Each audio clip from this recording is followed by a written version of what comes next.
This show is part of the RetroZap.com podcast network.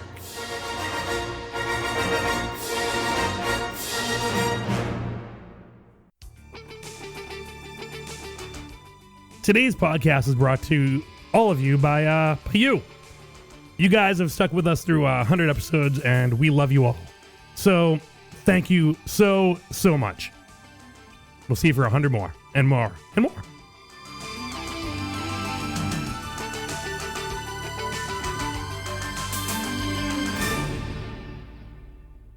Here we go. You're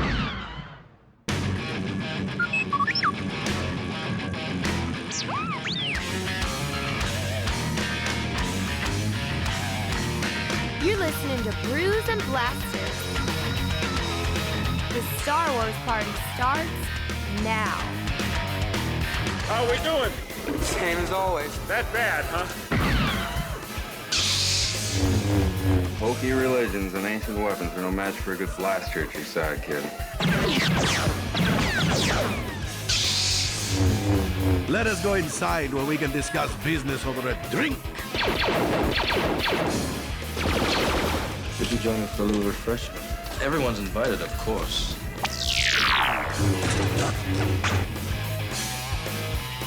With Chris Salton and Joe Tavano, two guys from Boston who are talking about this stuff anyway. Whoa.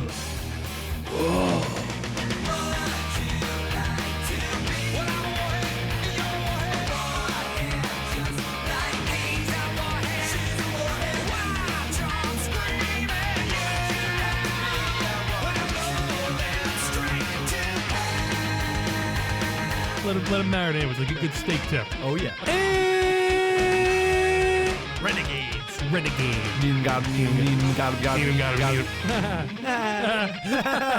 having a nice time. He just got a cup of super cold zippy sip. Yes. We had a barbecue. Society. Okay, stop With that guy will make a look.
It's been a long week. This voice almost failed me. It's gonna fail. It's gonna be a rough one. You'll be fine. I'm gonna power through. Hey. It's been all week. I've been battling. Did I just hear a new intro? No. Our friends from Boston, the Boston Boys Extreme, they lent us well, they didn't really lend anything, but I'm sure they would be happy to. Yeah, they would be more than happy. We'll get in touch with them. Nuno. Yeah. Nuno Betancourt. Yeah, new intro for the new stage. New era. Episode 100. Ba-boom! We're there. We made it, buddy. We made it. We did. We made it. You got the job. I got the job? He's a banana. He's a banana repairman. Back of eyeballs. Back. Oh, my God. Guys, I'm sorry about my voice. It's rough. It's been a long week. I was sick, and then we saw Rogue One, and I've been fighting. Yeah. And yeah, but we're powering through because podcasting doesn't take breaks. Just like the Rebels. We don't sleep. No, we don't do that. Why would we do that? So, Chris, I need to know, when does the Star Wars party begin? Now. Wait. hold on. I got you off Oh guard. Nice. no! It's all falling apart, guys. It's been a good run. Yeah, we will apologize now, and Yeah. probably in the middle and at the end. As well. We apologized first show. Yeah, We'll apologize on our last show. Apologize 100 episode. Why not? we're 100 times sorry. Yeah, 100 times. Chris, when does that Star Wars party begin? I want to say it begins right about meow. Yeah. Pub cheese ready? Oh, pub cheese, dude. Oh, we should have got some pub cheese. Oh, smear it all over our faces. I would do that. I could do it. I like pub cheese. I like it. It's a good time. The red pots. Everyone got it. Yeah, dude. I like that a lot. All right, I got to put this chat away. It's very distracting. We saw a movie. We did. It was great. Yeah, that's the show. Yeah. There's a lot to go over, and we're gonna have some help. We got a ton of people on tonight. We have Dengar Dan. Dengar Dan. Oh yeah. We have the boys from Starship Savers and Scoundrels. The 3 S's. Triple S. S3. We got Sky Geek, James Volpe. Great dude. Oh yeah. We got our old time favorites, Courtney Martin, Courtney. Mike Harris, Mike. the guys from the Animated Cast. Animated Cast. We got Sarah from Skywalking Through Neverland. Sarah. We got the Techno Retro Dads. The dads. The dads. Will be here tonight. Shaz and Stwa. Yeah. You know it. I'm just gonna drink this honey Honey is good. right from the bear. Dude, you should have told me because we get fresh honey. Oh, I Alexa can do knows it. a guy. Now, usually You that's got a honey guy. Yeah, sometimes we're joking around, but all of that aside, we actually have a honey guy. That's amazing. Yeah, he has bees and stuff, and he gets the honey. It's weird. From an apiary. Yeah, is that That's what it's it. called? I have Yeah. no idea. Well, True. I just want to call him like screen face guy. Never saw his face. All you see is just the screen. Yeah, that's it. Screen face guy. Yeah. Well, whatever he's doing, it's good stuff, man. Yeah. We're talking handmade quality stuff. Hey, pass me that whiskey. The whiskey. You gotta have that whiskey. Yeah. Sorry, guys. The voice is failing me. Be careful, she's holding a thermal detonator. I know. Oh. All right. I might have put that on a little tight, huh? It's a little tight. Yeah. I'm a little excited, Joe. I know. You came in like a cannon. Crazy. Yeah. I was like, whoa. But you know me, I start off strong and then I get sleepy. you fade. Yep. We'll go. Hope you brought your caffeine tonight. Yeah. We're going late. Yeah, I brought the caffeine. I have Blistex, Coors Light, and whiskey. There you go. Yeah. Breakfast of champions. Tomorrow's Friday, right? Oh yeah. We get some nice time off coming up. We do. Can't wait. Yeah, I have Monday and Tuesday off. I know. And Friday. It's gonna be good. Yeah. Not bad. Aye. I can't wait to go see Rogue One again. Yes. I know. How many times have you seen it? Twice. Me too. We'll start with you. Very next day, call my dad up, 10:30 in the morning. We went to go see it. That's so cool that you saw with your dad. I said, Dad, it's like the Dirty Dozen, but Star Wars. Yeah, basically, yeah. That's what it was. So, I mean, your dad has seen all the movies. He's all up to date. So he understands what's going on, right? He knows the Force. Now, my dad, I don't think he's seen a whole Star Wars movie. Yeah. But maybe through hearing me talk throughout like all these years, maybe he would actually know what was going on. But my mom, she comes with me. Yeah. And she knows what's going on because she's seen all the movies. So, when she's coming up from Florida, we're going to go to Jordan's IMAX. I'm there. And obviously the invite is out there for you. I know you'll come. Oh, yeah. I'm there. And there's nothing like seeing it on like a 300-foot screen. Oh, I can't wait. So, That's going to be awesome. yeah. Yeah. This movie, man. This movie blew me away. Yeah. Like I said, there's a lot to talk about. I absolutely love this movie. Yeah. And I'm not just saying that because I'm a huge Star Wars fan. This movie is incredible. I really liked it the first time. Mm-hmm. I loved it the second time. Yeah, because there was the first time I was so like I'm always excited, but Yeah, I was amped so up. I was just really paying attention. All I know. my focus was on main characters, what they were saying, what they were doing. I know. You know? I was like, Chris, General Syndulla. You're like, what? Yeah. You were like, focus on everything. Yeah, exactly. Yeah. And even when they did like the fade away and you see the ghost in Oh, the top, I missed that first time. the top left corner. Yeah. You know, but everything, I was just paying attention to all the dialogue and what they were doing, where they were going. But the second time around, I kind of knew what to look for because a lot of people were like, hey, did you see Chopper? Exactly. And I was like, no, I didn't. Yeah. But I did the second time. I saw the ghost do like a flyby. Exactly. Yeah. There was a lot in of the battle. things that I was, it was like a checklist in my mind. Like, Totally. okay, this is what I need to look for. Yeah. You know, and I don't know. Are we just going to talk about We're everything? going to do it or- right now. Yeah. Okay. Let's do it. Yeah, because there We're was going deep. the flagship, right? With Radis. Yes. The profundity. Yeah. Yeah. So the first time around, basically my heart was racing for that last 45 minutes of the movie. I Oh my honestly God. thought it was, my hands were getting clammy. I Yeah. kept going, oh. I was that guy. So this movie, weird structure.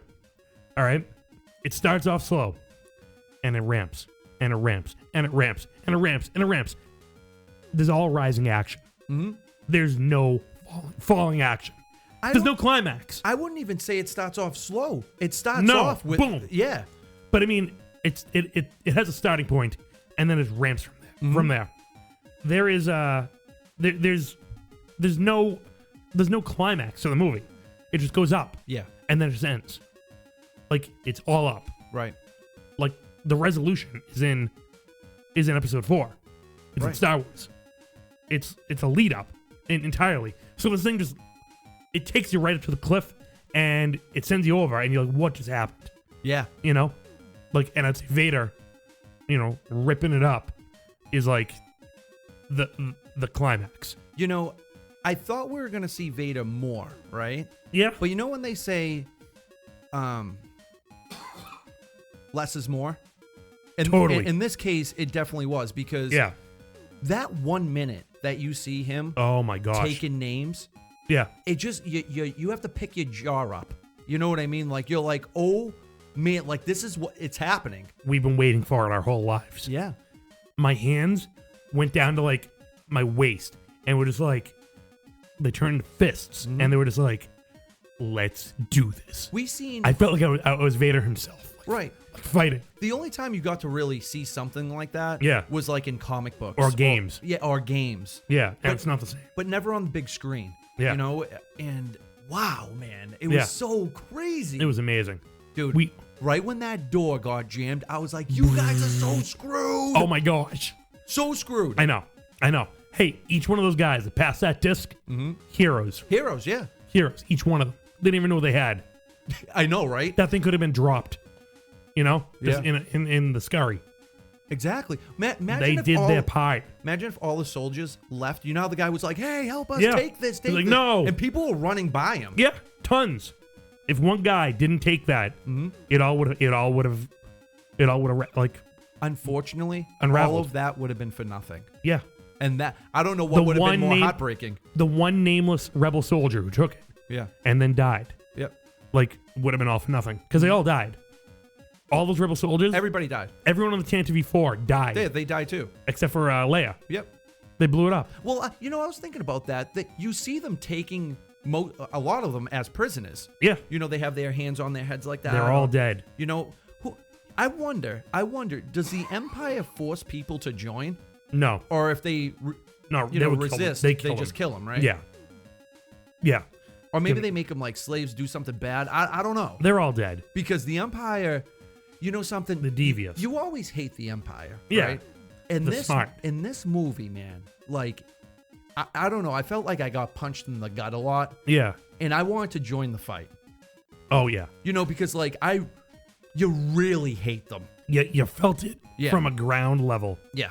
You know, that's what it was. It was a ground level battle. Mm-hmm. It wasn't the high-minded pursuits of the dream. You know, from like Mon Mothma or Leia. Yeah. It was the grunts. You know something? I don't think we'll ever really know what happened Yeah. to all the negativity around that table with those generals being like, there's no hope. I wanted to punch them in the face, man. Jeez. And I hope after they got that, They- I I really think they hope were out. like Mon Mothma was like, hey, you You 2 or 3, You're out. you're out of here. Get out. Hey, they weren't there by episode 4. No. They never came back. But they bailed. I really hope they were just like, yeah, you gotta go. They bailed or Ganid. Yeah. They bailed. Yeah. But Bale stayed. Yeah, he stayed. Yeah. Well, he went to Alderaan. Dude, you know what I loved about Radis? What? Jin saying her piece, like He basically goes, saying, I say we fight. yeah. Oh, immediately. He was in 2 right when seconds. she started talking. Yeah.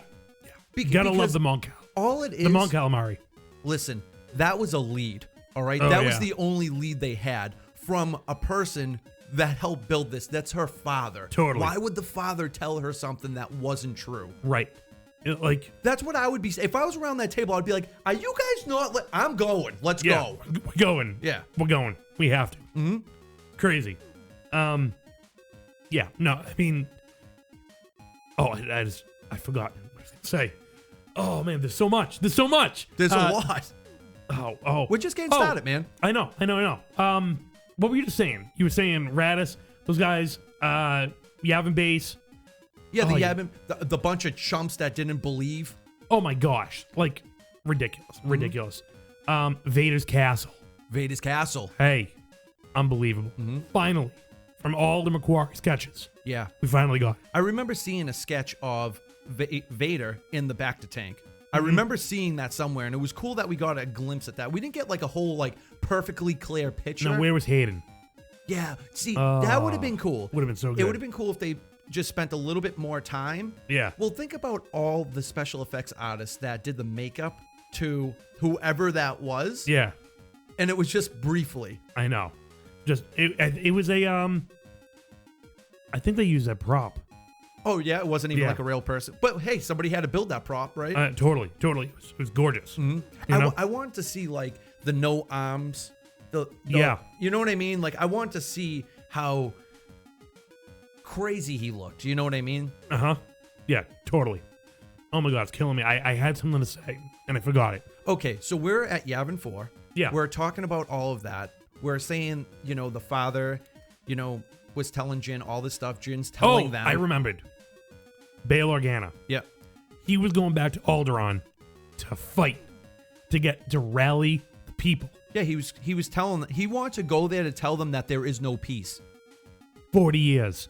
40 years we thought Alderaan was a peaceful planet. Yeah. These people were ready to fight. Oh yeah. He went back there. They to have an fight. army. Yeah, totally. Well, he saw firsthand, They're warriors.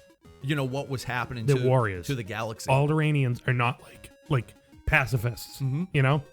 Don't ever think that again. Oh no. To be honest with you, I never thought that. No, not really. There was a small bit. There was, like those movie clips. Yeah. It was. I never played Knights of the Old Republic, but there was a scene at the beginning when they were going through like Alderaan's like forest or whatever. Yeah. And all their soldiers came out and they ambushed. Oh man. And I was like, wow, dude, like this is intense.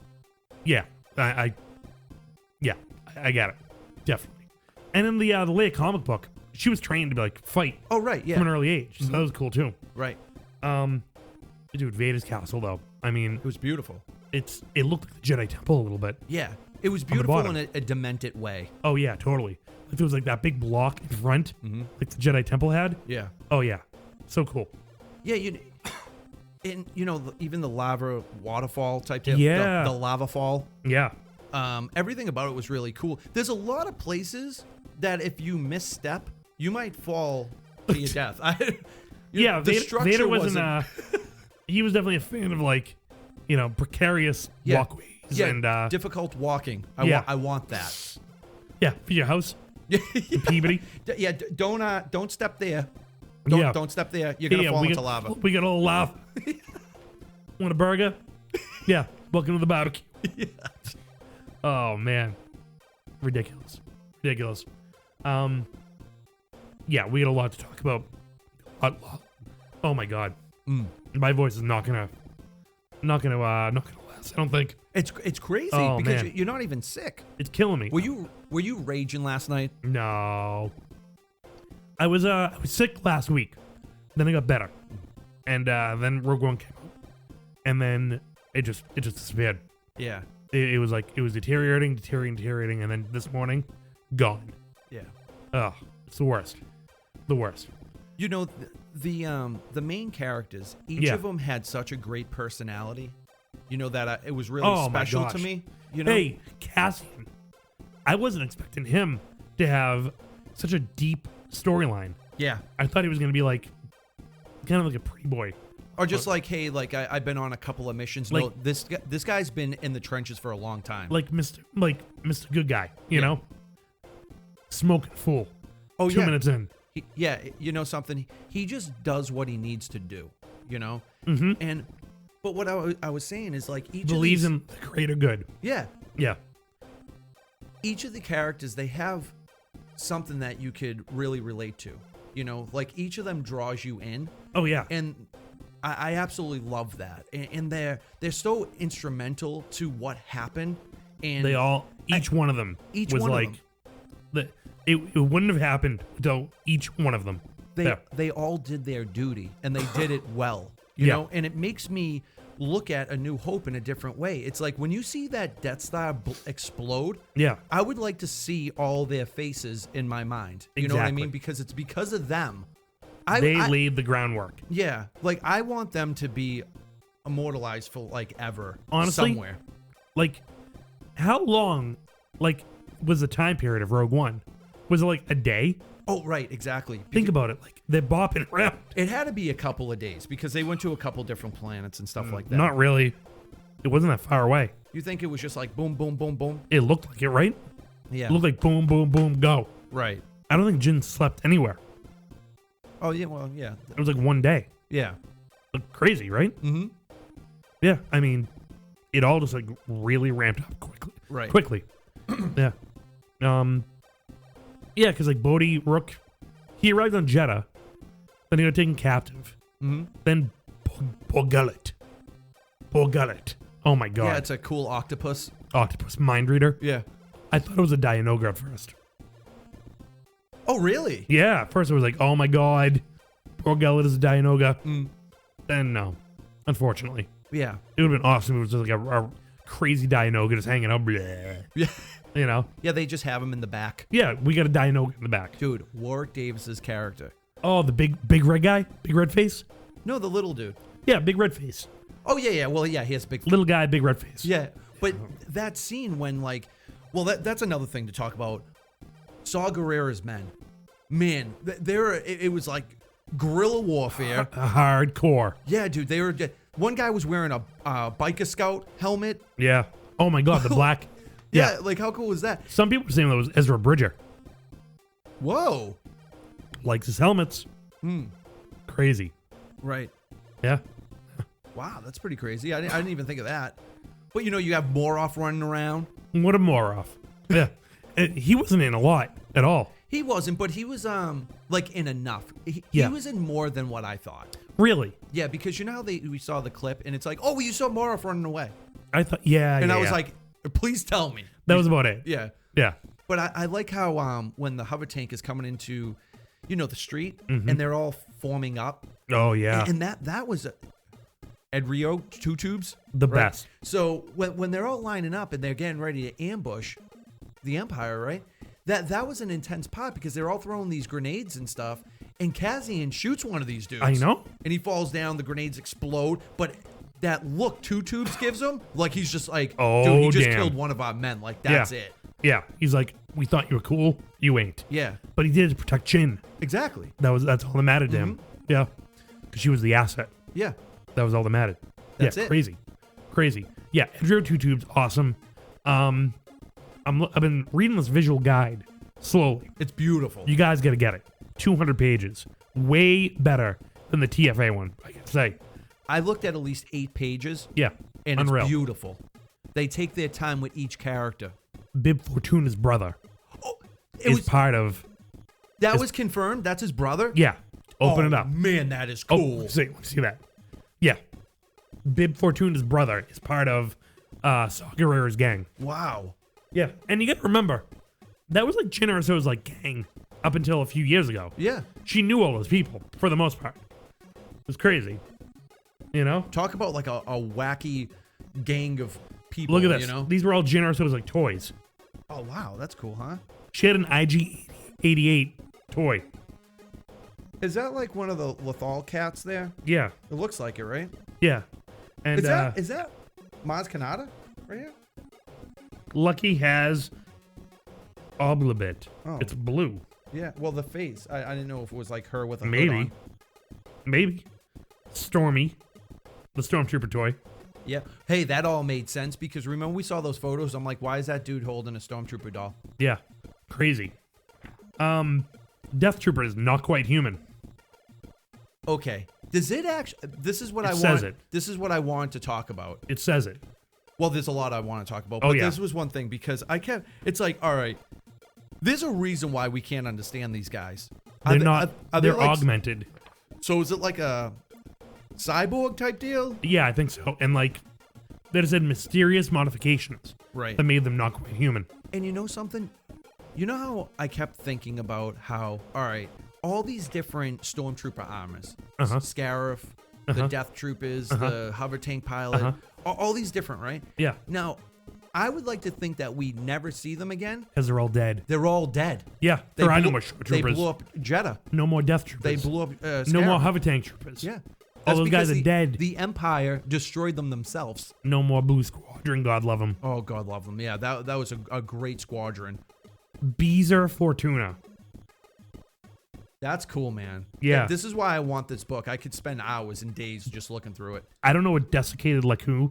I don't know why he has desiccated like who, but I want to know. Is it like bad diet?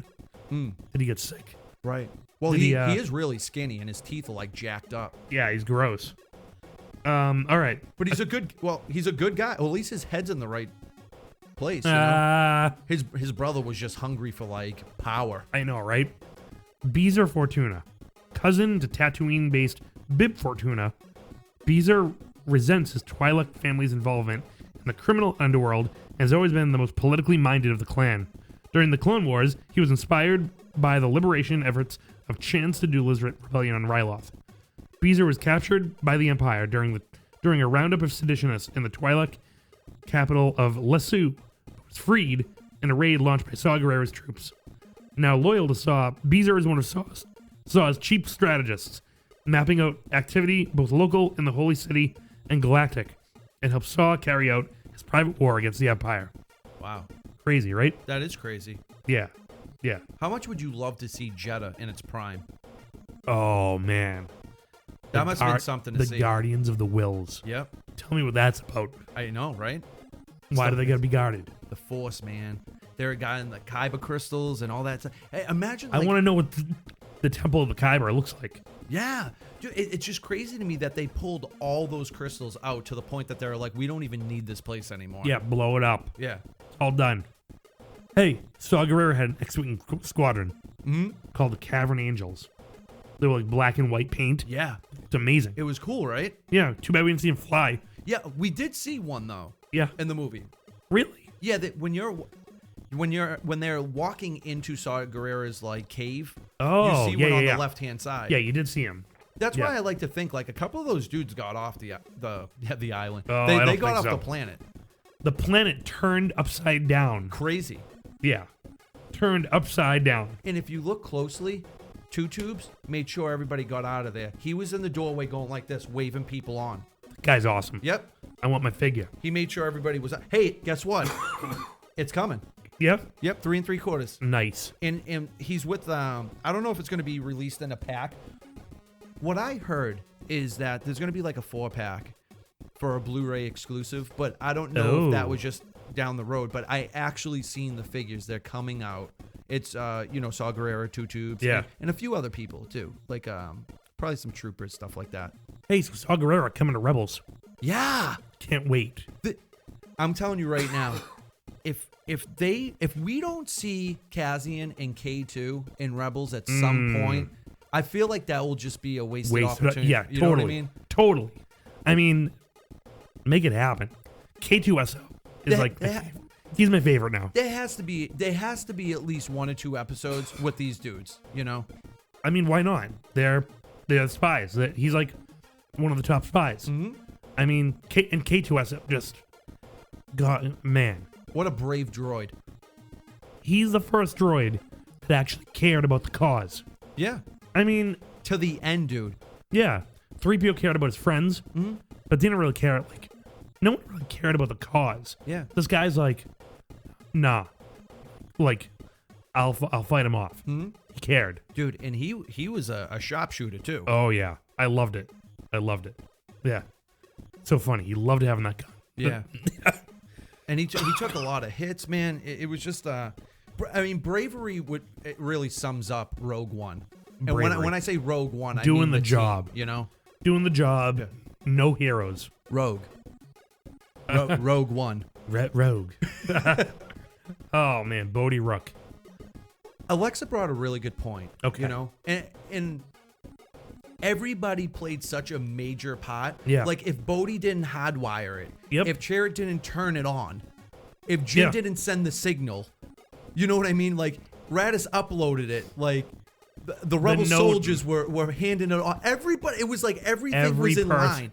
And if one thing, if Bodhi if that ship blew up before he plugged in, that's Would have it. been gone. Yeah. Because he was like, you guys need to take down this shield so we can get the signal up there. That's it. Yeah. It's like everything was lined up perfectly. Pure luck. Yeah. Like, at some points, just pure luck. Oh, yeah. Unbelievable. There was a lot of luck. But man, like, everything was so well written. And that's why Wedge is a chump. When you think about this happened the same day, all these guys died. All his squad leaders died. Everyone, all these X-Wings are dying to get Luke that shot. Yeah. And Wedge is thinking about himself. Thinking, sorry. Well, it was almost like he just needed to hear one person say, that's enough. You're no good back there, you know. Bye. Yeah, and he was like, "Ooh, thank God someone said it." I know. See, I'm not the jerk. I didn't leave. Yeah. You know. Where was Wedge during the battle? I think he left. Like, I think he was like, I'm gonna like. He wasn't in the Battle of Scarif. Oh no. I thought you meant like at A New Hope. Yeah. But when he like pulled out of the trenches, I think he was just like, I don't know. I guess he started shooting some TIE fighters. I don't know. We know Biggs was on Tatooine. Mm-hmm. You know, but where was Wedge? Right. Chump. Maybe he was well, I mean, everything he probably should have been. Maybe he was doing another tour somewhere else. Chump. I don't know. He's a chump. Oh, jeez. I like Wedge. Yeah, I like Wedge later when he becomes a hero. Before Empire Strikes Back, he's a coward and a chump. Don't ever forget it. He becomes a hero. By Return of the Jedi, he's a hero. But he's a coward at the beginning. I just like to think that everybody plays their part. Wedge didn't. Wedge didn't. Everyone else did. Everyone else did. Yeah. I can't. I'm saying yeah, but it's not coming out. Oh man, sippy sip.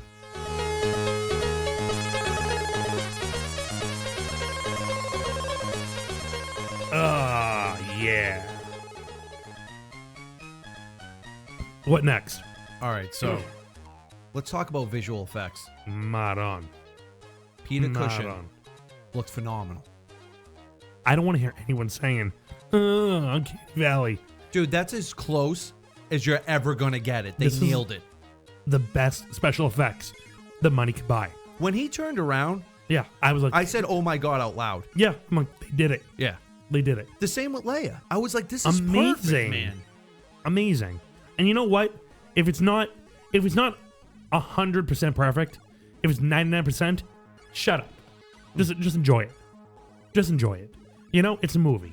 Guess what? The guy's not alive. Wait, and there wasn't additional footage. Think about what they accomplished. Yeah. Not what they didn't accomplish. Mm-hmm. When I was a kid, they had claymation. Right. Skeletons. They were just moving action figures around. Yeah. Remember that? Yeah. And that looked amazing. We loved that. I still like it, actually. The Tauntauns. Mm-hmm. The Tauntauns were made of like rubber. I love that. Yeah. Stop motion. Now we have like dead people acting again. I love practical effects. Yeah, I know. Things on strings. I like it. But Peter Cushing looked real. He looked real. He looked real. He sounded perfect. Amazing. It wasn't Tark. It wasn't Stanton though. It wasn't. I thought it was, but it wasn't. Yeah, I don't know the guy that did it, but man, did he nail it. He I feel like Stanton must be like hurting a little bit. Yeah, but what a beautiful job with Radis. Oh yeah, Radis is amazing. He should be very proud of that. I mean, it's a great character. I'm sure he is. Totally. And if you want to think even further into that, his character played a really big role, man. Oh my God. Because after they closed those gates, Yeah. not the gates, the shield there, Yeah. without their help, that wouldn't have happened either. They would have been trapped. Think about the idea of the hammerheads. Yeah. First introduced in the Leia episode of Rebels. Exactly. Hammerhead Awesome. Corvettes. Yeah. Amazing. More people that sacrificed their life. Oh yeah. Like, we're just Ram gonna- ram that Star Destroyer into another one, and you're all And gonna die. die. Yeah. Yeah. Do it and die to make it happen. Yeah. It's almost like, well, actually, yeah. Everyone died. Everyone. Did we mention that this was going to be highly spoiler? Um. We're like an hour in, and I'm like, sorry. Yeah. I mean, I think they know. I think we waited a good amount of time. Yeah. Actually, technically, almost a week. Yeah. Almost yeah. a week. So, pretty I much. mean, if you're We're a Star good. Wars fan, you've seen the movie by now. Yeah. Pretty much. Hey, what about Gold Leader and Red Leader? Yeah. Unused footage. Unreal. I love it. That's I love why, it. That's why every time people kept popping up, I was Yeah. like, oh my God, this is amazing. Yeah, it was unreal. I mean, the way they just weaved this in, it's not a prequel. All right, this is a lead-in movie. Yeah. It's seamless with episode 4. Mhm. It's like It's almost one movie. it pretty much almost can't exist on its own because the way it ends, you have to go right into episode 4. Right. You know, there's no like falling action at the end to have it be a complete story. Mhm. It's not complete without Star Wars. Right. So I don't know. It's not exactly a prequel. It's something closer. It's different. It's one of a kind. It's one of a kind. This is a one of a kind movie. You'll never see another movie like this. No, that's what I actually keep telling a lot of people. Like, I keep saying the word masterpiece a lot, and I Yeah. really, in my heart, I really feel like that's the perfect word for this. Yeah. This movie is very special. This is more than a movie to me. Yeah, we're calling Dan. Danny boy. Yes, boys. Danny What's up? boy. Hiya, Oh. fellas. How's it going, man? It's going. Hey, I just gotta say a quick hello to my Canadian mistress, Mike McDonald. I love you, Boo Bear. I know you're listening. Wow. Oh, is he listening? Hey, Talkin, Yeah, I miss you, man. I really do. We love you, buddy. He's working tonight, so he's here in spirit. It totally is. Dan, how you doing? I am doing fantastic. I've been listening along for the first 40 minutes. Beautiful. Liked everything so far. Awesome. Hey, how bad did it sound when I went just like dead silent? Yeah, I'm not gonna lie, it was pretty rough. Got weird. Listen I to this think kid. I think you lost 10 listeners in that 35 seconds of No. just pure. No, I'm Yeah. kidding. I mean, probably. I don't Probably. know. It happens. You know, what are we going to do? You know? Yeah. Yeah. I just didn't want to keep repeating myself. I don't have a voice. Chris is like spacing out. Yeah, I'm spacing out, man. Yeah. He was like head against the wall. Yeah. Yeah. I was like, well, I guess I'll drink. Well, there's nothing wrong with that. Yeah, pass that flask. I don't care anymore. Don't get me sick. Jeez. I'm not sick. So, Dan, Yes. let's talk Rogue One. Let's do it. do it. What'd you think? Oh, I loved it. I loved everything about it. And actually, when I got home, so I went to the 7:00 showing with my brother and my pop. As soon as I got home, I chatted with a couple people about it, and then I we put on talked. a new. Yeah, we did. Yeah. We did. And I put on A New Hope, and How did that wow. go? How'd that go? It changed the movie 100%. See, that's what I was trying to say. Yeah, let's talk about that. So, what So- changed? Well, right off the bat, the first 10 minutes have completely different take on it. Just a different feel, right? Different speed. Yeah, it's just it's and for its time, it was probably a pretty intense scene, the opening scene of New Hope. Yeah. But It goes by like procedurally now. yeah, it's pretty wild. Yeah. And then I don't know what I was expecting for the rest of the movie, but the Tarkin and Vader scenes throughout the rest of it had new meaning to me too. Yeah. Just kind of seeing their dialogue and the relationship, how it was, how Tarkin was in Rogue One towards Krennic and everything. Okay. The power struggle between those two Uh-huh. and the politics being played, that was really cool for me. Oh yeah, Krennic and Tarkin. Yeah, I personally think that, they played Krennic They played that dude out. They're like, Oh, yeah. you work real hard. You get this thing operational, right? And then they probably don't know the history between Vader and Tarkin. They're boys. Oh, I know, right? You know, so it was probably like, yeah. You keep. Don't worry, you'll be rewarded. Yeah. Krennic thinks he actually is a contender, Right. and he's not. Yeah, but he because- doesn't know that. Yeah, in the Tarkin novel, it kind of like alludes to the fact that Tarkin feels like he knows who Vader is. Yeah. You know, like he has a sneaking suspicion he's worked with him before and stuff like that. So I definitely thought that was cool to see how that all played out. And Krennic totally has like a Napoleon complex. Oh yeah. It's crazy. Really? Yeah, Yeah. he's power hungry and he just gets jealous, and if it's not his show, you know. Oh yeah, definitely. Well, just like when he was saying that to like Vader, he was like, "So I'm still in charge," and then I know, right? He force chokes him, and then the dude's smiling on the ground when he gets released. I know. He's like, oh my god. He Look, goes, "Wait, that means I'm alive. That means I'm still in charge." Yeah, he means they love me. They don't hate me. I'm vital. I'm It's alive. Good. Yeah. Oh. Yay! So let's talk about that scene. All right. It's kind of becoming infamous. All right. What do we think? Let's go around. Dan, what did you think about the first Vader scene after the tank drains and he walks out and meets Krennic? Well, at first it took me a while to process that because, like an idiot, I should have just known it was Mustafar at first, but they didn't put the planet name in there at first. Yeah. Just like they had throughout the rest of the movie. But once I got over that aspect, and I see that Vader has a butler, and then I know, right? Yeah, some old dude. Pub cheese Yeah. guy. Yeah, that's definitely a pub cheese That is guy. a pub cheese guy. If I ever saw one. 100%. Yeah. Yeah. And so when I see him in the Bacta tank, it took me a while to process that, because in Revenge of the Sith, they made it seem like when they were putting him back together, Uh-huh. that all those parts couldn't come off again, you know? Oh, good point, dude. Oh, yeah. Good point. Yeah. So is that all that metal in there like rust proof or what? Is it waterproof? Can he float in there, or is he just nubs in there? It Yeah. must be brass. There's a lot of nubs, all right? But It's got to be nubs. I mean, like, yeah, there's a lot total of nubs. Yeah, a lot of nub going on. But there's like metal stumps, you know, like you gotta have like a plate to attach to. Yeah, it was almost Yeah, like a super magnet. Yeah. Yeah, just magnet throw my arms on. What if it is? What if it is? Yeah. So once I got over that and my brain shut off for a moment, and then at first I was a little taken back by Vader's voice. I'm not gonna lie. Yeah. It didn't sound as deep to me, and as I don't know what the right word is, but it wasn't a deal breaker by any stretch of the imagination. It just took me a while to get used to it, and maybe it was the fact that I'm hearing Vader's voice again. I missed what he said the first time I heard it because I was like focusing on the sound of his voice, you know?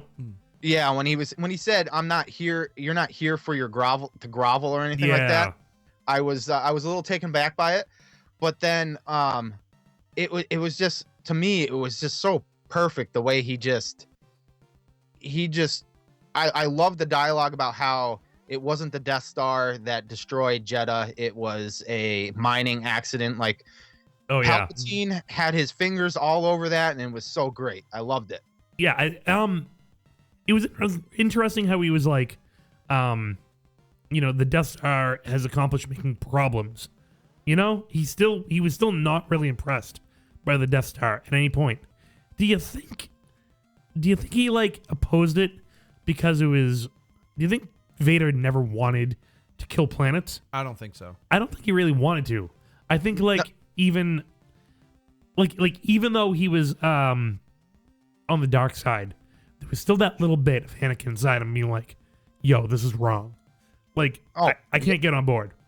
100%. I completely agree with that. Well, if you want absolute power and you Yeah. keep blowing up planets, where are all the people? It's true. you know, like, They were hoping to set an example, you know? yeah, they can't. But that's the thing. Like what I was saying, how much I like even hate more Oh yeah. the Empire. You know, they're just going around like, and they're not they're destroying. They're not blowing the planet up. They're just wrecking it. Yeah, they're wrecking the whole thing. Like, Yeah, we're gonna blow up half of the planet, and then you probably can't use that half for probably like 300 years. yeah. Like, Yeah. What was the line Tarkin said? We don't need a manifesto or something like that. we need, yeah, we need. It was something like that. Yeah, I forget the Yeah. actual term, but yeah, we didn't need a full demonstration yet because he Right. wanted to do that himself, of course. Exactly. Yeah. He was like, yeah, congratulations, it works, and I'll be taking this over now. Yeah. Congrats, you did your job. You did all the work for me, and now it's mine. It was like that one time, right? I plumbed this giant house, right? Yeah. I totally plumbed this house in, right? And my boss showed up for the final inspection, and he's like peacocking, and I'm like, this dude did nothing, you know? Yeah. Should have gave him a fresh one like K2S. I know, right? Oh my. Hey, when he apologized, Yes. I loved it. It was like, this droid cares. He's like, get in the ship. No, he's like, I know, right? He's like, I'm sorry. I'm sorry I hit you, Cass. So I just read that whole scene where he slapped him was improv. It by was. Alan Tudyk. It was That's so great. not in the novelization. That's so great. Yeah, it was right. You know, he Imagine got that character. how hard it must have been just on stilts, but running in sand. Oh my god. Yeah. Oh my god. Did anyone read that Slash Film article that said like all the stuff they cut and how the ending of the movie would have been very different? Oh, yes, I read that. Great article.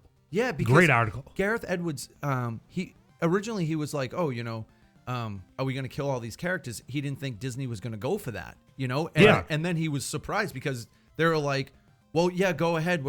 We don't see Yeah. them anymore. So yeah. They all gotta go. Yeah. And he said like during one point, like he was waiting for somebody to be like, let's do a reshoot of them living, you know? Yeah, exactly. And he was like, it never came. Oh my god. I'm so glad that didn't happen. Yeah. It's it was nuts. I really wanted like a couple of people to live. I really did, But, you know, but it's not possible, right? Well, I guess anything's possible, you know, but like, you know, I don't know, man. I'm so sappy. I really know. am. I wanted like Jen and Cassian to live happily ever after, you know, just get in the ship and fly away. I know. And tell your kids this epic story of like this, the courage, the bravery, the epic team. You I know. Tell the tale. Hey, can I ask you guys a couple questions here? Sure. That I've been stewing on lately. Go for it. So the first is I was listening to you guys talk about how you're hoping to see Cassian and K2SO perhaps in like Rebels. Yes. Did you see in the visual guide that just came out that Cassian is part of the Fulcrum division of the Rebel intelligence? Well, Yeah. I only got the first 60 pages. Hell yeah, man. Amazing. Which leads me to believe like they have like this whole like spider web of like assets and everything throughout the galaxy. Totally.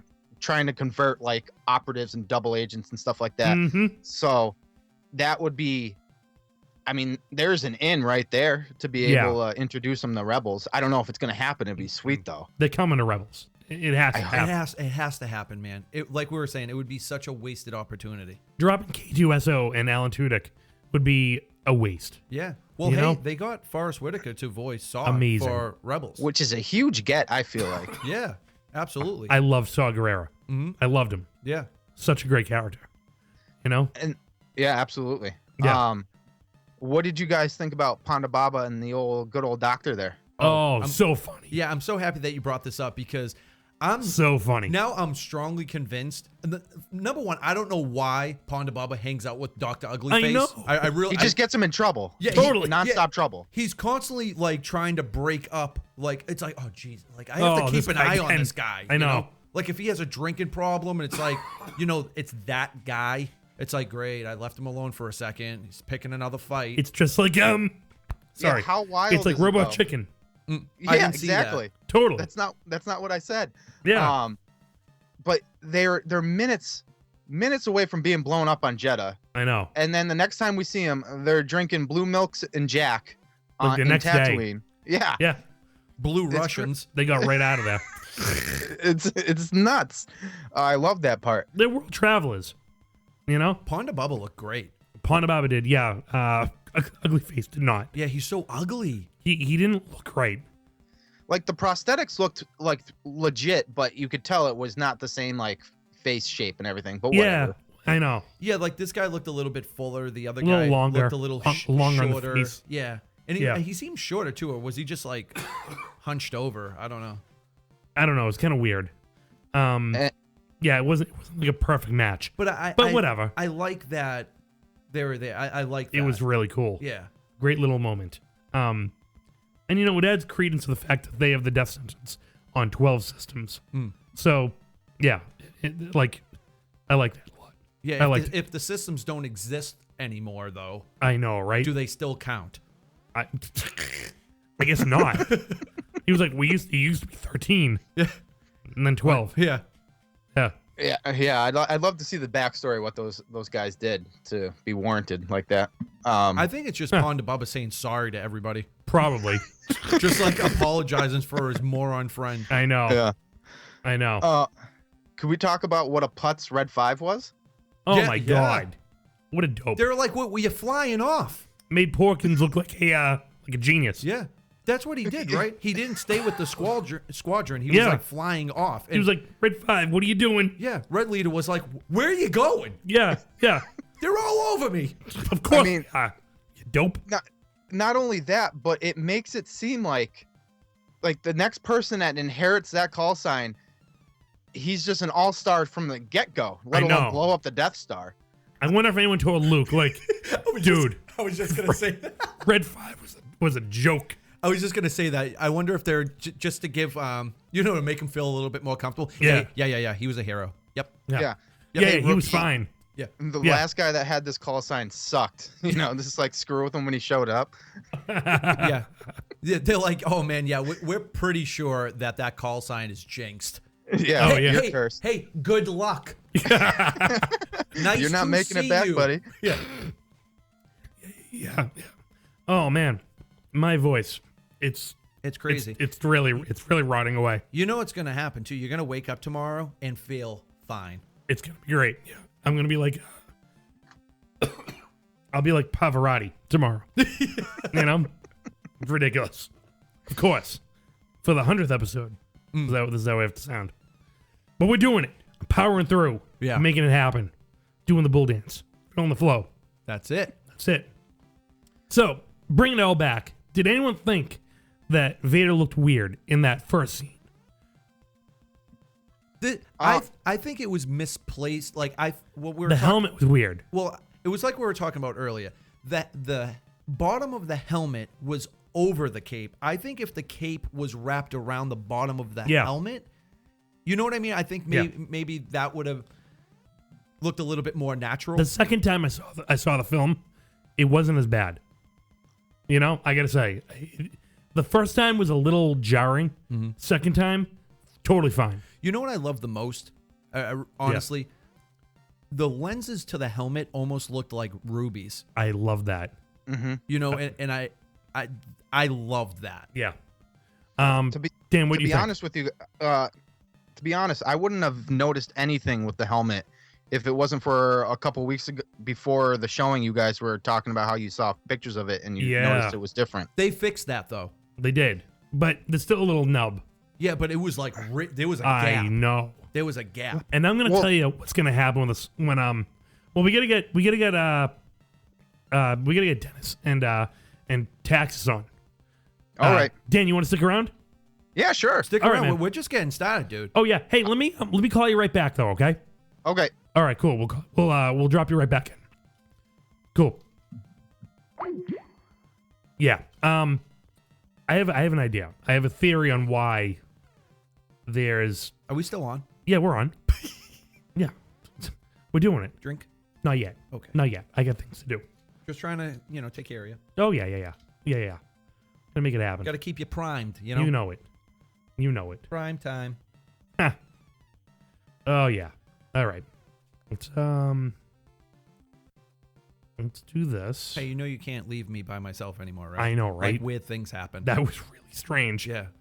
Yeah, I went blank. I don't know dude. where you went. I think I fell asleep. I don't know what happened. It got weird. Yeah. Yeah. It's a lot harder than it looks. I know. Really? 100 episodes. You say that now. Oh, man. Crazy. Crazy, crazy. All right. Where are these guys? I got to get them on. Get them on now. All right. Together? They're going to be on together? Yeah. We're going to bring everyone in. Oh, cool. Yeah. It's going to be like a Royal Rumble. You know it. Here we go. Getting Dennis on. Dennis. Hello. You there? Heyo. You there, buddy? I am here. Can you hear me? Oh, yeah. Loud and clear. You sound There great. we go. We're bringing in All right. Texas. Okay. All right. Here we go. Add this bad boy in. That was a weird sound. All right. Let's see where he is. Texas, you there?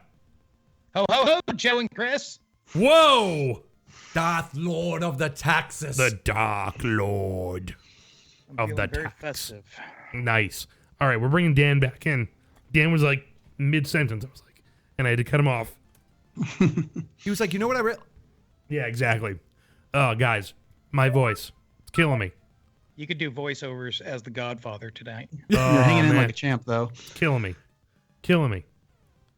It's all right. I know. We'll have a little trust fund set up in your memory just in case. We need to get you back to Dom DeLuise. Hey, guys, it's really nice to talk to you. I haven't talked to you guys in a long time. I Yeah, know, it's been right? a while. A long time. A long time. Yeah, it's great. It's You're both it's going good to talk to you. You guys are going to Celebration, right? Oh, yeah. Oh, sweet. Very nice. Yeah, it's gonna be great to party with you guys. Yeah. I I want to party with you. know, right? It's all right. Having a hard time bringing up Dan for some reason. That's a weird sound. Is there a limit of people you can have on this? No. Oh well. There's no rules, right? No rules, just right. Oh man, I don't know what's going on, but all right. So we were talking about that first scene with Vader. Oh, yes. Yeah. What did you guys think of it? I enjoyed the part of him coming out of the Bacta the most. Yeah. I did not expect to see that. I forgot about that Bacta tank going into the film. Oh yeah. After wondering about it for months, who was in there and why, and speculating on who it was that was going down the stairs to talk to whoever it was in the Bacta tank. Right. And turns out the important person was in the Bacta tank. So. Yeah, I really liked Vader's comedy routine. I thought that was pretty good. You know, Don't choke on your ambition. Yeah. Yeah. Pretty good. Pretty good. Maybe that's why Krennic was smiling. All right. It was a good joke. Right. Yeah. Right. You know what? He got me. He got me right there. He was like, Good pun, buddy. yeah, he's like, I love puns. that was a good one. I cannot wait to use that later. I know, right?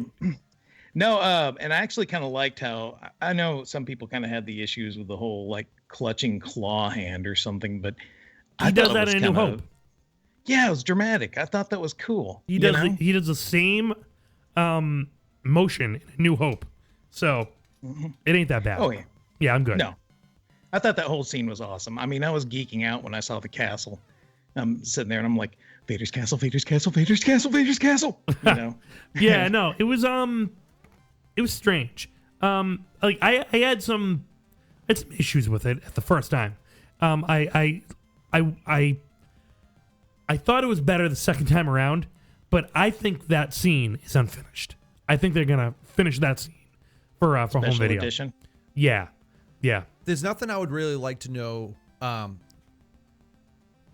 The deleted scenes that we're going to be getting on the Blu-rays is going to be incredible because there seems to be a lot of things that were cut and an entire other movie. Yeah, exactly. Yeah. I really feel like there's a lot. Mm-hmm. Yeah. Well, right. I mean, all kinds of iconic lines from the trailers didn't make this. Chief of which is, this is a rebellion, isn't it? I rebel. I was looking forward to that. And then, and Jin was not quite the person that those early trailers and teasers made her out to be, which was, on her own, rebelling and, sticking it to the man. And really, since the age of 16, she was really just trying to survive more than make trouble for anybody. But you know what? I think that was better. Golly, I think I was talking to Aaron about this, Dennis, and it might have been him or it might have been one of my coworkers, but they brought up the point. They said I was covered, Wayne. They almost liked it better that she wasn't a sergeant with the rebellion, because then the whole mission would have been like, well, this is my duty to do this, instead of I'm compelled to do this because of the natural law of morality, and what's right and wrong. And she, after her father's dead, she could have just said, well, good luck, guys. I'll see you later. Well, especially that line, not if you don't look up. I know, right? Yeah. It's almost like if you just look the other way, very it hopeless. doesn't hurt you, Yeah. Yeah. So there's a lot of her mom there. Yeah, completely. Completely. So yeah, not a lot of Lyra in that as well. For sure. Just circling back to what I was saying. Sorry, my voice was like killing me. I definitely think that they're gonna redo the Vader scene a little bit. I think that some of the camera angles were a little off, making him look like weird. Like the helmet looked a little big. I think they're gonna fix the cloth around the neck to make it fit. And I just think like they do a couple of tweaks. Maybe they just didn't make it for the release date, but they'll tweak it. They did that with Star Wars in '77. I was looking at the chest plate. Yeah. And it didn't seem like any of the buttons were lit up. Oh. No. Well, do you also think maybe that there was something else that was supposed to happen there on Mustafar? Because why summon Krennic all the way across the galaxy for a 2-minute meeting? Because he's Vader. Well, sure. But, if the guy's in charge of getting the Death Star up and running, is that really the best use of his time? Yeah. Exactly. I would be pretty upset too, because it's like, that's like somebody coming to your house while midway through like a shower. or like a bath. Like I'd be like, well, I guess I have to wrap this up. I know. Yeah, he was a little busy. So, yeah, I just I feel like what the weirdest thing to me, I think, and I was watching A New Hope, and was it the chain? Was that what threw you off? I mean, because I think the chain typically would sit over the neck. Yes. Yeah. And it looked like it was all tucked in under it. It was, yeah, definitely. Yeah. This time. Yeah. Do you get the feeling like they kind of made that scene ad hoc somewhat? Maybe they like you just threw on his clothes to meet him. Well, we have to have a reason why Vader shows up later. Wait, I'm not following you. Like maybe they had the whole ending, Sith in the box Cuisinart scene, and then they're like, maybe we need some sort of better connection to where, Vader's like, oh, I know what's going on, and I'll come in here, Maybe that's why they did that. I don't know. I'm just speculating here. Well, I wonder too if like Vader has different suits like in different locations, like a couple at like, like at his castle, maybe on the Death Star, Star Destroyers, like whatever. Because through every film, he always looks different, Yeah. By Return of the Jedi, I mean, that thing is polished. Like, you got a shoe shine guy following him around, right? You know what I mean? Yeah. I could see myself in his He's helmet. getting buffed. Yeah. Things getting buffed all the time. And that would make sense for the whole McQuarrie kind of style that we saw in Rebels. Yeah, that's true too. Yeah, definitely. Yeah, but the issue I had was around the neck. He was very wide in the neck. He, in all the movies and even Rebels, he's much sleeker from the top of the helmet down to the shoulders. It's much more of a triangle, a prettier looking triangle. This just seems squat. It's like someone smacked him on the top of the head, and his head is almost a little stooped forward as a result of that. So I guess it's just a different bodybuilder who's maybe more focused on the shoulders than David Prowse was, but that threw me off a little bit. But he still was quite the terror, so I overlooked it. Oh yeah, when he started walking towards Krennic, I was like, hell yeah, like this is it. I know, right? Yeah, it was pretty good. But yeah, I think these little. Whoop, you go. This was the first Star Wars movie that I actually felt dread and fear of Vader. Oh yeah, definitely. I've never felt that. Yeah, he I mean that last scene. We'll talk about it later, but yeah, that last scene showed you exactly what this guy's all about. Human wrecking machine, just Force, dark side wrecking machine. I just like to That's think all he that, was. you know, that the people that are on the Empire, you know what I mean, like the stormtroopers and the officers and stuff like that. Yeah. I like to think that Vader is just like, these people don't know how to do things. Yeah. You know, like, let me do it. I'm gonna. I got it. Yep. I'm gonna go get dirty again, guys. I do things my way. Yeah. Yeah. Well, the other thing that this scene did is that it did two things. First, it showed that Vader was much more tied into this whole project, with getting an update and apparently informing the Emperor of things that are going on, because Krennic tried to appeal to him to make sure the Emperor knew who was responsible for all this progress. Yeah. And two, it also showed that Vader told Krennic, there is no Death Star. We're reporting what happened on Jeddah was a mining accident. So that they're still trying to keep this project secret from the Senate and from everywhere else. And that's really the only place in the entire movie that we get the Imperial take, or what the galaxy knows about this. The Rebellion was completely surprised by the weapon at first, but now it's a secret from not even everyone in the Empire knows about this weapon. Oh, I know. Yeah. No, it's amazing how secret they kept the entire thing. It definitely like not even the Senate knew, and then the second they find out, dissolved, right? Yeah. So it's it's crazy. So yeah, I think that scene's gonna get redone. Probably not like in '77 when you had different reels going to different cinemas, and like things were changed ad hoc, by cinema. Two different people on different sides of the country were watching different versions of Star Wars. But I think that probably by the home video release, we're going to see an improved first Vader scene that'll show more and kind of fix the rough around the edges look that he had.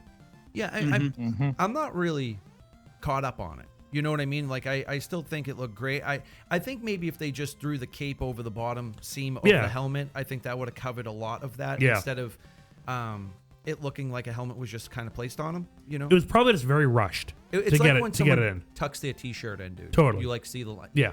Tuck your t-shirt in. Yeah. You know what it is? It's basically we've just had the prettiest girl in school go out and prom with us, and we don't like the type of flower she's wearing. Yeah. It doesn't really matter. Yeah, but you're still like, she's a pretty awesome. Yeah. Yeah. Right. Yeah, that's pretty good. Pretty good. Pretty good. Yeah. Little thing. All right. What next, Chris? What are we talking about next? There's just so much to talk about. I don't know. Well, I don't know. Actually, we can re-talk about stuff because we have new people on now. We do have new people. So, can I give you my loophole question? Yeah. Can we do that? Sure, we can try. I really want people to explain. I really want to shoot this down. You know what I'm saying? All right. Hit me. Okay. Shoot. So they use the ion torpedoes on the Star Destroyer. Yeah. Mm-hmm. Right. Okay. And very effective. How come they just didn't use the ion torpedoes on the shield gate? Okay. Oh, I actually dude. think I have an answer to this now. Okay, good. Okay, I rewatched the movie last night. I took my folks to see it, and so I was paying attention for that after we talked about it the other night, Texas. Mm-hmm. And I don't think they knew they needed to take the gate down at the time. Yeah. But they were blasting the heck out of the shield. Not as much as you think. They unloaded those torpedoes on the Star Destroyer, and then they received word from Bodhi that they had to get that gate down so they could receive the transmission. Okay. Right. And at that point, they had been trying to survive against the Imperial fleet. Pretty much. And now the priority became get the gate down so we can get the files. But the whole purpose of the fleet even being there was to retrieve the files, and they couldn't do it physically.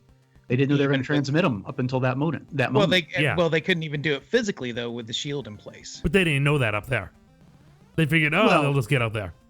Right. They were not aware at the time that it was that desperate a situation that they had to take the gate down that moment. They had 2 Star Destroyers right in front of them. Boom. And they had to take one of them out. So they did. They took out the torpedoes, and then literally right after they did that, Radis gets the call that they have to bring this gate down, and they have to do it now. And so that's when he ordered the Hammerhead Corvette to ram the one destroyer into the other, and that's what took out the gate. Yeah. I'd really like to Radis, think right on it. Yeah, I would really like to think after they got the situation under control in space, Yeah. that they would be like, our guys are down there and this is blocked. Yeah. So we need to do something. But we got to blast that through. the effects on that were great too, because when the couple of Blue Squadron that hit the force field, it was gosh. almost like a rock skipping on water. Exactly. Yeah. That thing was hard. Yeah. You know? It didn't look hard, but it was. I thought it was just going to be an explosion. I didn't know it was going to be Right. like that. I know, right? Yeah. It was amazing effect.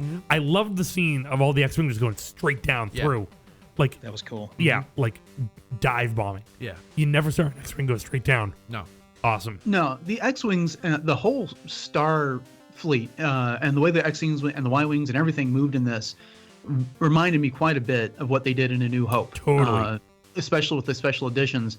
And then they compounded it by having that incredible action of the U-Wings bringing in troops down on the beach. Love it. And so just from space to the ground and back again, it was simply fantastic. Yeah. Yeah, saying, remember the Jedi. Yeah. They were For jumping. Jedi! Yeah. Amazing. I want to Hey, be you one guys- of those you guys soldiers wanna- so bad. What's Oh, up? yeah.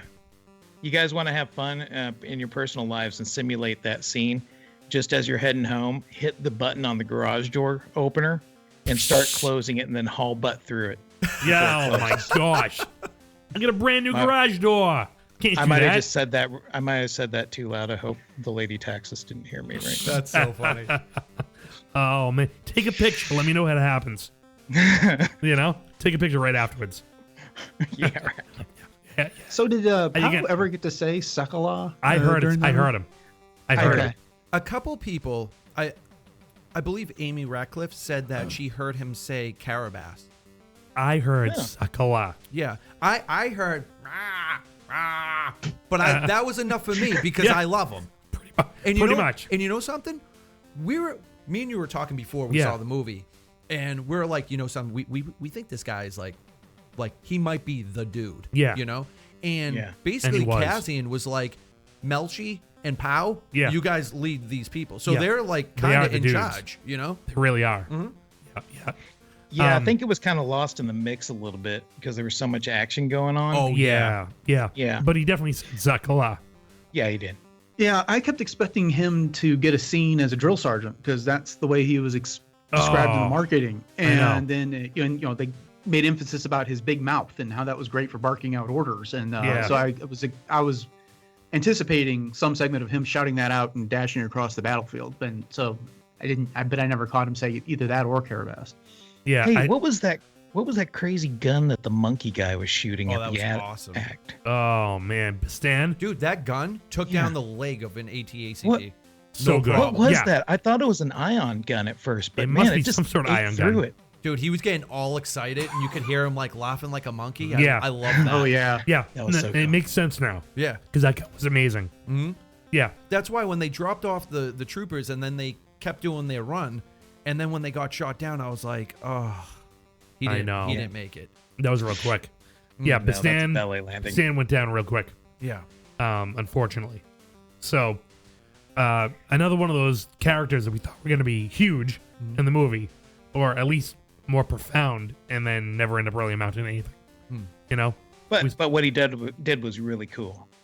He had that one good sentence. Everybody on that beach, everybody that landed on Scarif or in the sky, Dead. every one of them is a hero. Yeah, that too. Yeah. Every single one, because you have to have balls of steel to Oh, do yeah. what they did. That was a one-way mission from the get-go. They didn't really think they were. Whoa. Yeah, my voice you just had went. nothing. They went mute. They didn't really think they were getting off. No, No. They really didn't think they were getting off at all. it was they They were like, yeah, we'll get off. Yeah. one sure. crew. They didn't know anybody else was going to come for them. No. Not at all. Yeah. I think that's one of the things I love about this movie is that it actually personalized the soldiers of the rebellion. Completely. And so many times we get, the Empire, of course, it's all the same face. It's all the same uniform. It's very impersonal, and there's actually a theory behind doing something like that for an organization. But with the Rebels, though, you got the feeling like each one of these people has some sort of just wicked backstory, Oh, yeah. and they're scared. You could see the fear in their eyes, but that's why Bodhi became one of my favorite characters, is because he doesn't come across as this super awesome commando, I'm not afraid of anything guy. He looked like he was scared of everything he was doing. He was not, a courageous person, but he was able to overcome his fears in order to achieve what he wanted, again, for the moral greater good. Yeah. Galen said he could make it right, Yeah. Yeah. He did. He was like an everyday, that could have been us. You know what I mean? Oh yeah, totally. Oh, yeah. Totally. Hey guys, we got James Volpe on, Sky Geek. What's up, man? Hey, what's up, guys? James, what's up? You're on with Nothing much. I'm listening to you guys. yeah. Turn that down now. You're on live.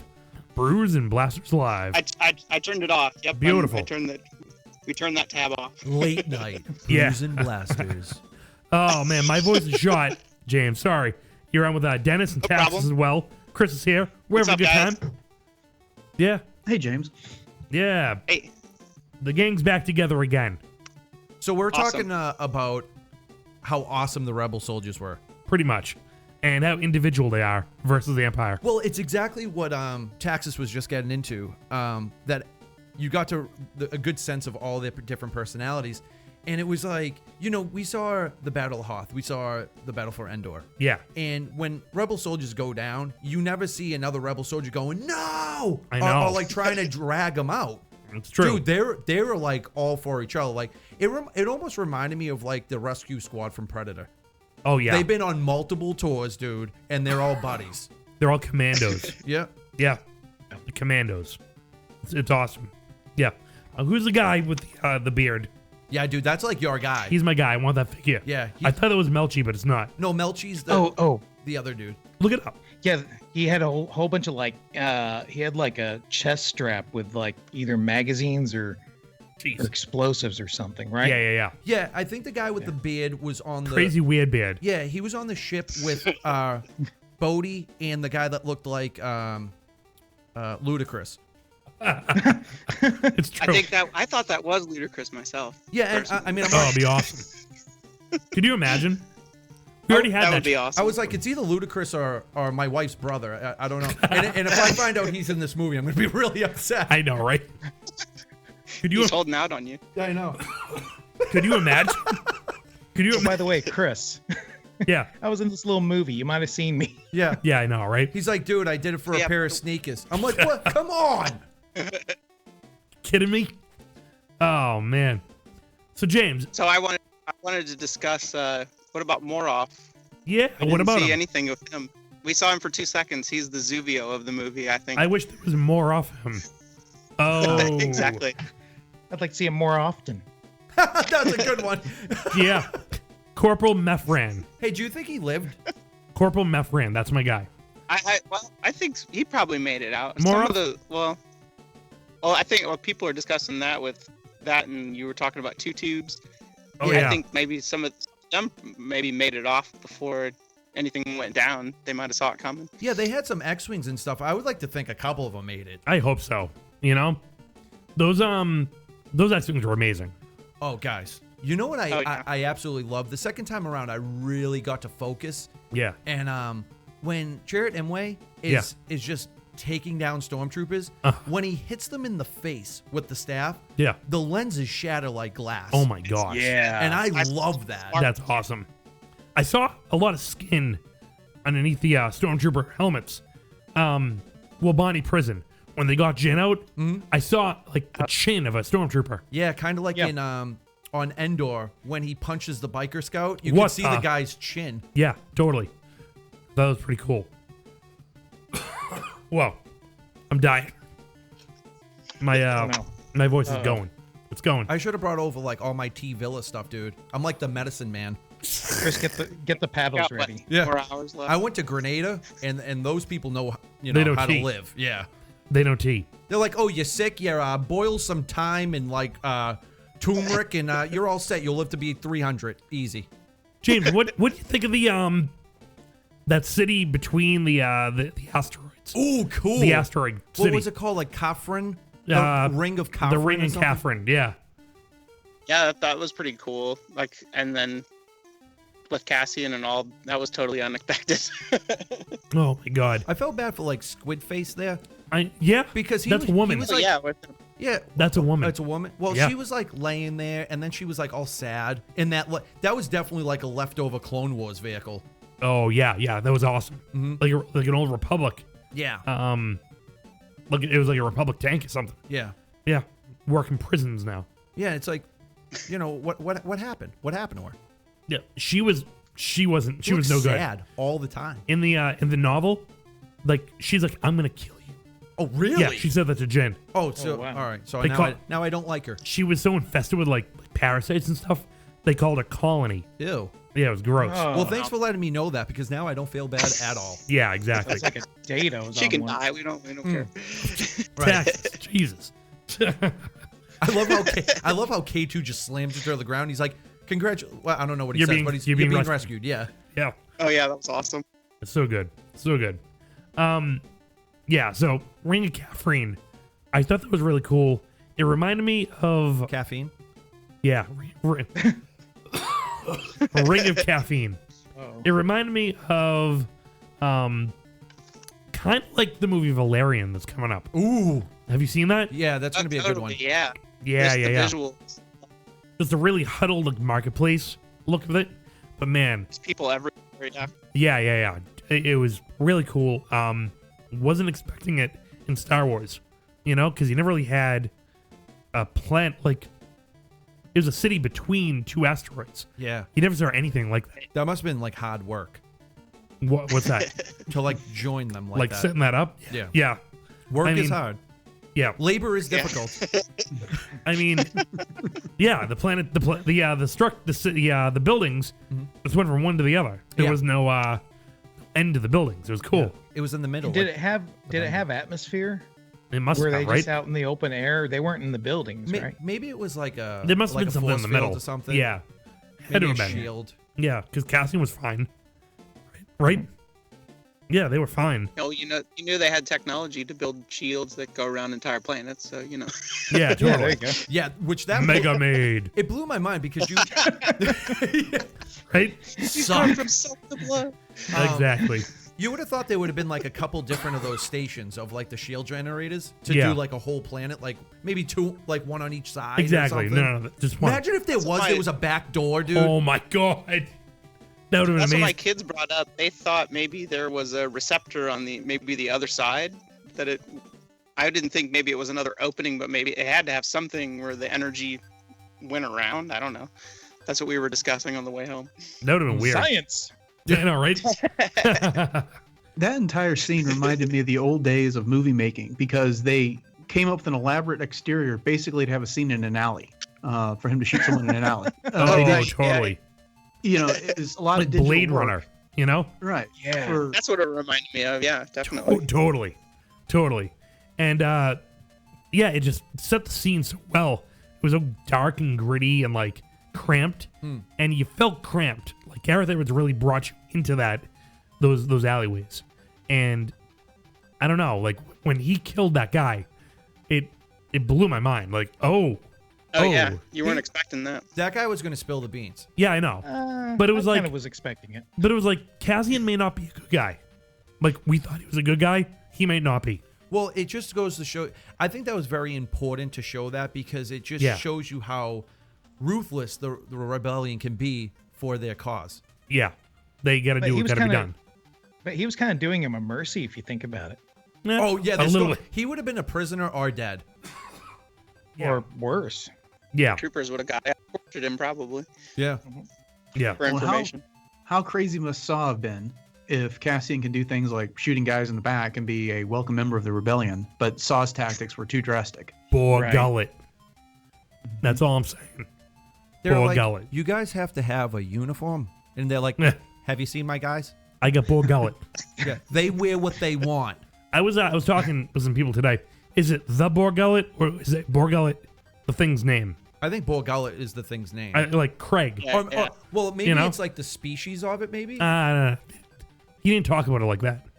He talked about it like his name was like Craig. I want to know what it eats. It eats your thoughts. It eats your thoughts.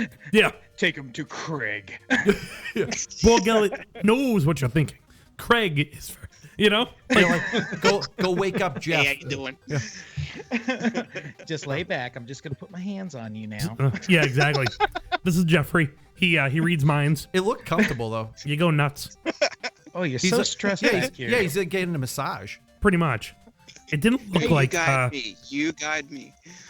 Do you think oh, jeez. If they were like reading my mind, they would be like, he's weird. Yeah, pretty much. I'm like, you weren't supposed to know that. So, how does Saw get the information from Craig, the octopus? Does it like turn around and be like, I know? Oh, that's right. Someone else has to like speak his language, right? Yeah. I was expecting him to put those. His head afterwards. Yeah, I was gonna say I was expecting to put his tentacles up on Saw's face. And that would be cool. There. You get weird. Transfers the information. Or like hand to hand, Yeah. hand to tentacle, Yeah. Hand to thing. I don't know. hand to suction cup. Sure. Yeah. Maybe he does a little dance that explains it all. You know what else was cool too? Like the game. What I'm probably gonna butcher. Oh, that. Is it Dejarik. I was gonna say Dejerk. Oh yeah, they were playing that. I'm the jerk tonight. But it wasn't holograms. It wasn't.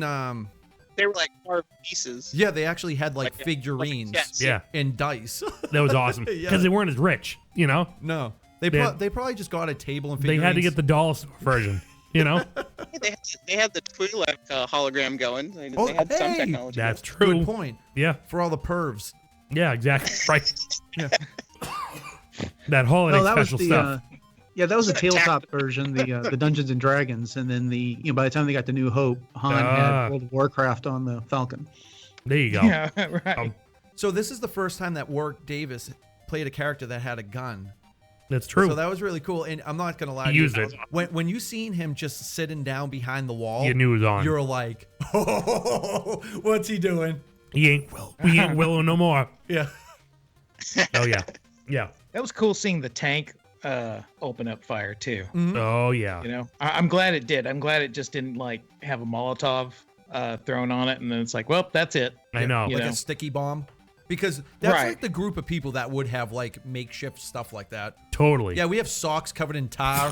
Like we're gonna light them up. Yeah, exactly. Oh man. Brake fluid. and What about chlorine. when the ATST came out? Oh, that dude. was so That was I audibly went, oh man. Yeah. It's on. The effects on that were stunning. Yeah, so Yeah, good. that was really awesome. I missed we didn't get the shot of them running between the legs. Remember? Yeah. In the previews? I'm really surprised that there wasn't any ATSTs on Scarif. Because you would think that would be a little bit more like I'm sorry. I'm thinking the AT-ACT instead of the ATST. Oh. Sorry. Yeah, the ATST was awesome. Yeah, because that it can maneuver more, much smaller, can go through like the palm trees and stuff. That was so cool. Yeah. Well, you don't need it. Yeah, the other Yes. ones were just like plowing through. Yeah. Dude, that was the thing. Like the foot came down, and like you see the stormtrooper, like I know. he moved. That was amazing. Yeah, the ATST on Jeddah. So cool. So cool. Yeah. Oh man. I'm dying. This want, is rough. You want more whiskey? It might help. It might hurt. It might help. Yeah, it's It probably seemed gonna to work. numb your throat a little bit. I don't know. It's warm. It burns. It's So good. I want to ask you guys, Yeah. how did you feel about when they first came to Jeddah and you could see all the aliens? That felt like the cantina like 300 times. You're just looking at like every alien everywhere, trying to figure out wait, what's that? What's that? I think that was a real achievement. I love seeing all the pilgrims, right? With like, I was looking at the visual guide, and there are characters in there called like decranialized. They're like half head. It's crazy. Oh, right. Yeah. We saw that guy. It was like no head guy. Yeah, no head guy. Yeah. It's so weird. Okay. It was like one of the cults on Jeddah. Yeah. That was doing this. It was like kind of a they were kind of like con artists, and they would it was pretty cool. I wish they saw a Bomar monk. That would have been so. Oh, that would Would've have been been awesome. Yeah. Well, Yeah. you saw an Imperial probe droid in the back. Yeah. You saw a Death Star droid. Yep. You saw like other. It was kind of crazy because it almost looked like it was influenced from the Guavian Death Game, like that helmet with the circle Oh and the yeah, dot. a lot of the Yeah. Was that the yellow? Yeah, the yellow ones. Those, Yeah. those guys. Yeah. Those guys were awesome.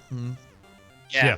Maybe they bought them all surplus later. Just Yeah. Force Awakens and spray paint them. Could have been. You know what I was confused the most with was the weather on Jeddah, because Really? it looks like it would be hot, right? Yeah. And people They're are wearing winter jackets. Jackets. Well, deserts Yeah, get cold. Deserts get real cold. Yeah. You know, not all deserts are warm. They're just dry. So I get it. Yeah. I remember in Breaking Bad they almost froze to death. Yeah. So you have a point. Yeah, it's true. It's true. Technically, the Arctic is a desert or something, if I remember. Well, yeah. Definition. Look at this, guys. We're all learning. Well, yeah. I know, right? The science experiment. Oh man. All right, guys. I think we're gonna try and get Danny back on. Yeah, dropped him off. We're gonna get Courtney in here coming up next. But thanks so much for coming on Brews and Blasters Live. Our pleasure, and congratulations on 100 episodes, guys. That's a significant, major achievement. Yeah, we're not through it yet. Hey, you guys look like you're 98. Thank you. I feel like I'm 98 right now. I sound like I'm 98. Oh, Joe. Oh, it's killing me. It's killing me. But Hey, thanks again, guys. Yeah, and I hope everybody has a very Merry Christmas. Oh, same to you guys. Happy holidays, all that good yeah, stuff. yeah. And guess what? April will be here before you know it. We're all gonna be hanging out. And crazy. We'll bring the beers. And the burgers. Hibachi. Awesome.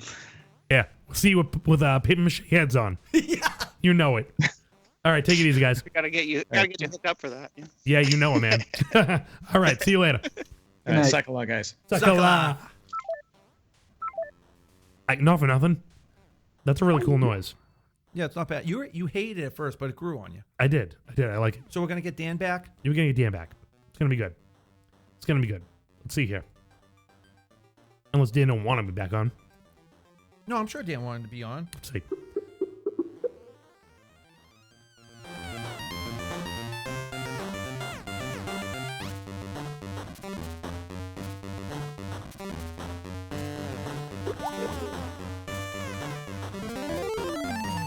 Dan ain't around. All right, we're on Courtney. Dan's not around? I don't know. It's not working. Not working. Let's see.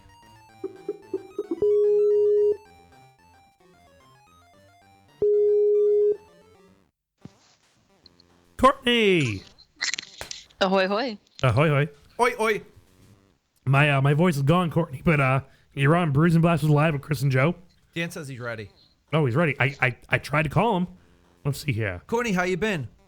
Good. We're trying to get Dan on here, and it's not working too. But Courtney, what do you think of Rogue One? Fantastic. It was, Awesome. Yeah. I mean, just great. Really was not what I was expecting. Yeah, me either, right?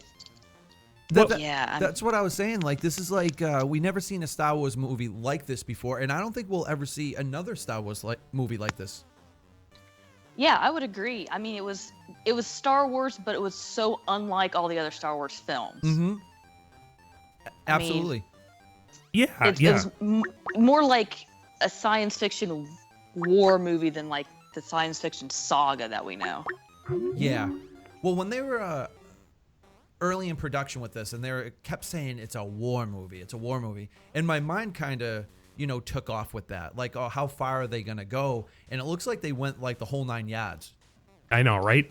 They didn't hold back, man. No, those reshoots did not provide like a change from that gritty war film. Yeah, and those reshoots, I was never worried.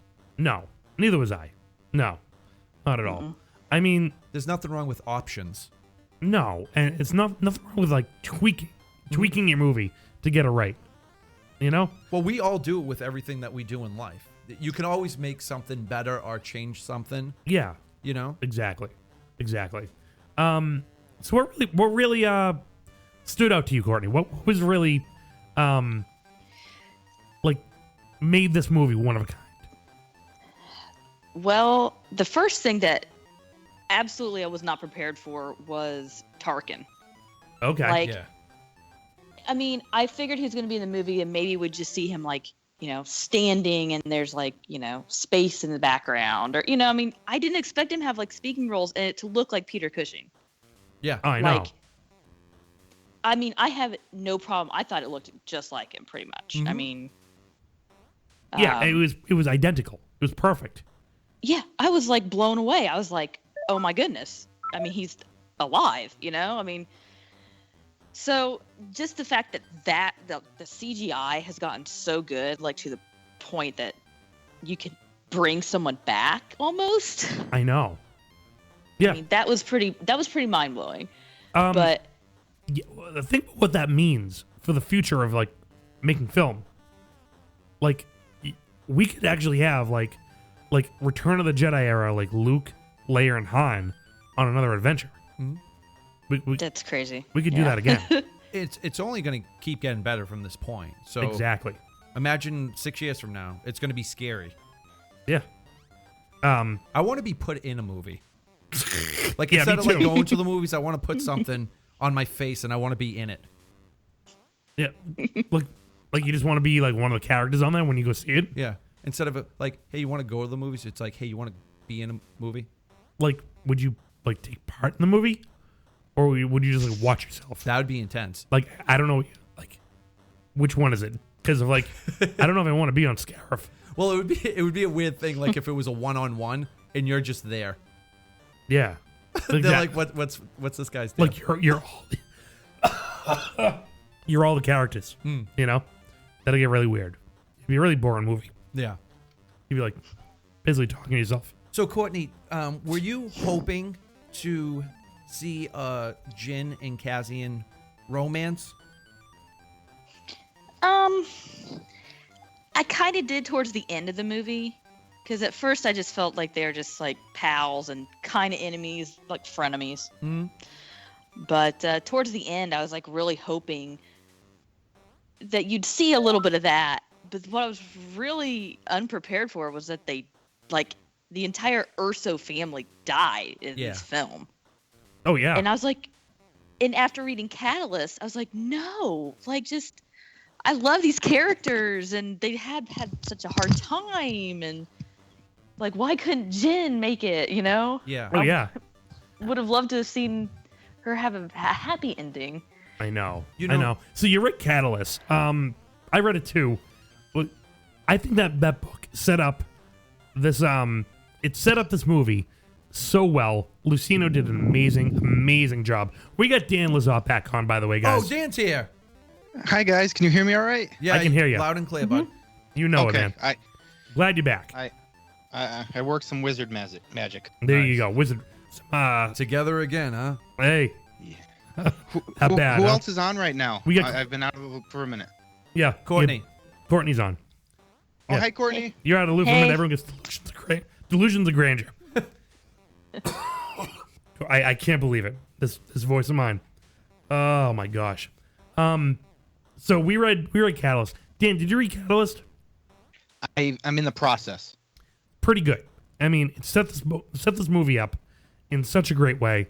When Lyra pulled that gun out, I'm like, that's so Lyra. She would do that, And the relationship that set up like Galen and Krennic and Lyra was so palpable in that book. Yeah. And it carried right over the screen. It seemed like there was a lot of history there. Oh yeah, lots. Of There's history. a ton of it. I mean, it just, I would almost say you have to read Catalyst to get an even like deeper meaning of the relationship between Krennic and Galen. Like, I mean, just for Krennic to find Galen at that moment was so terrifying based on the end of Catalyst, because they did not leave on good terms at all. And you knew these were like old friends that things have really gone wrong. It got real bad. And you knew how sniveling and cruel Krennic could be. And so it was just, I don't know. It really set up well. What I think is amazing is that Catalyst and the Rogue One novelization dovetail beautifully together. Has anyone read the novelization yet? Mm-mm. I'm like 80% through. 80% through. And it's really good. And Alexander Freed, who did Twilight Company, Battlefront Twilight Company, did the book. And amazing job. I mean, I wish Lucino could have did them all because he's my favorite. He's my favorite author. I'm killing myself here. Sorry, guys. But yeah, no. I mean, they dovetail beautifully. Definitely. Oh, I don't know. Chris is handing me a super cold right now. I don't know if I can do it. I'm gonna pass. I'm gonna pass. You do it, Ben. This is for you, Joe. Love it. Yummy, yummy, yummy. Yeah. So what are you guys picking up from Catalyst? Let's even Saw Gerrera, right? Yeah. Save the dream. Yeah. Save the rebellion. Save the dream. Let's talk about the two people we haven't talked about yet. Sharon Imwe and Baze Malbus. What a duo. What a duo. Hey, you know something?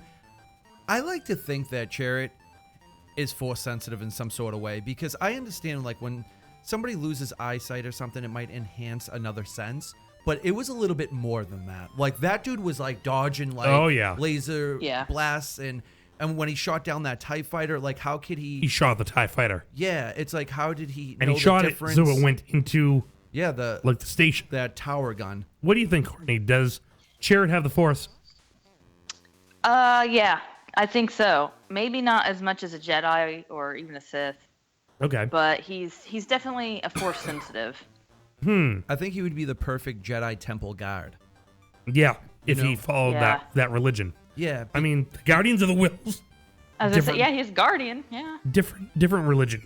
You learn a little more in the novelization, but totally different religion. They look at the Force. They look at the Force differently, and they look at the light side. Wow, it's going. My voice is going. They look at the light side and the dark side differently. The novelization talks about this. It's really cool. So I think that the Force was with Chariot, but he did not have the Force, if that makes sense. He was powered by the Force. Without the Force a doubt. was with him. Well, the thing too is like, how did he know that Jin had the kyber crystal? Like it was tucked in her shirt. You know, it was. I wonder if he could like feel the kyber crystal. Right. Because the kyber crystals are living crystal. Yeah, maybe being around it for I don't know how much of his life, but he's on Jeddah, so he's been around it enough. Maybe, like you said, maybe it's some kind of. There must be something there. Yeah, Dan, what do you think? Until somebody with an official title at Lucasfilm Story Group tells me he is not a force wielder, he is a force wielder. I mean, they're saying a lot of stuff, but wait, who cares? Who he cares? said he wasn't, but he is? Is that what he said? Matt Martin said that he's not. But, oh, really? Yeah. I was reading on Twitter, but it's Twitter, right? I mean, who cares? It's not canon material.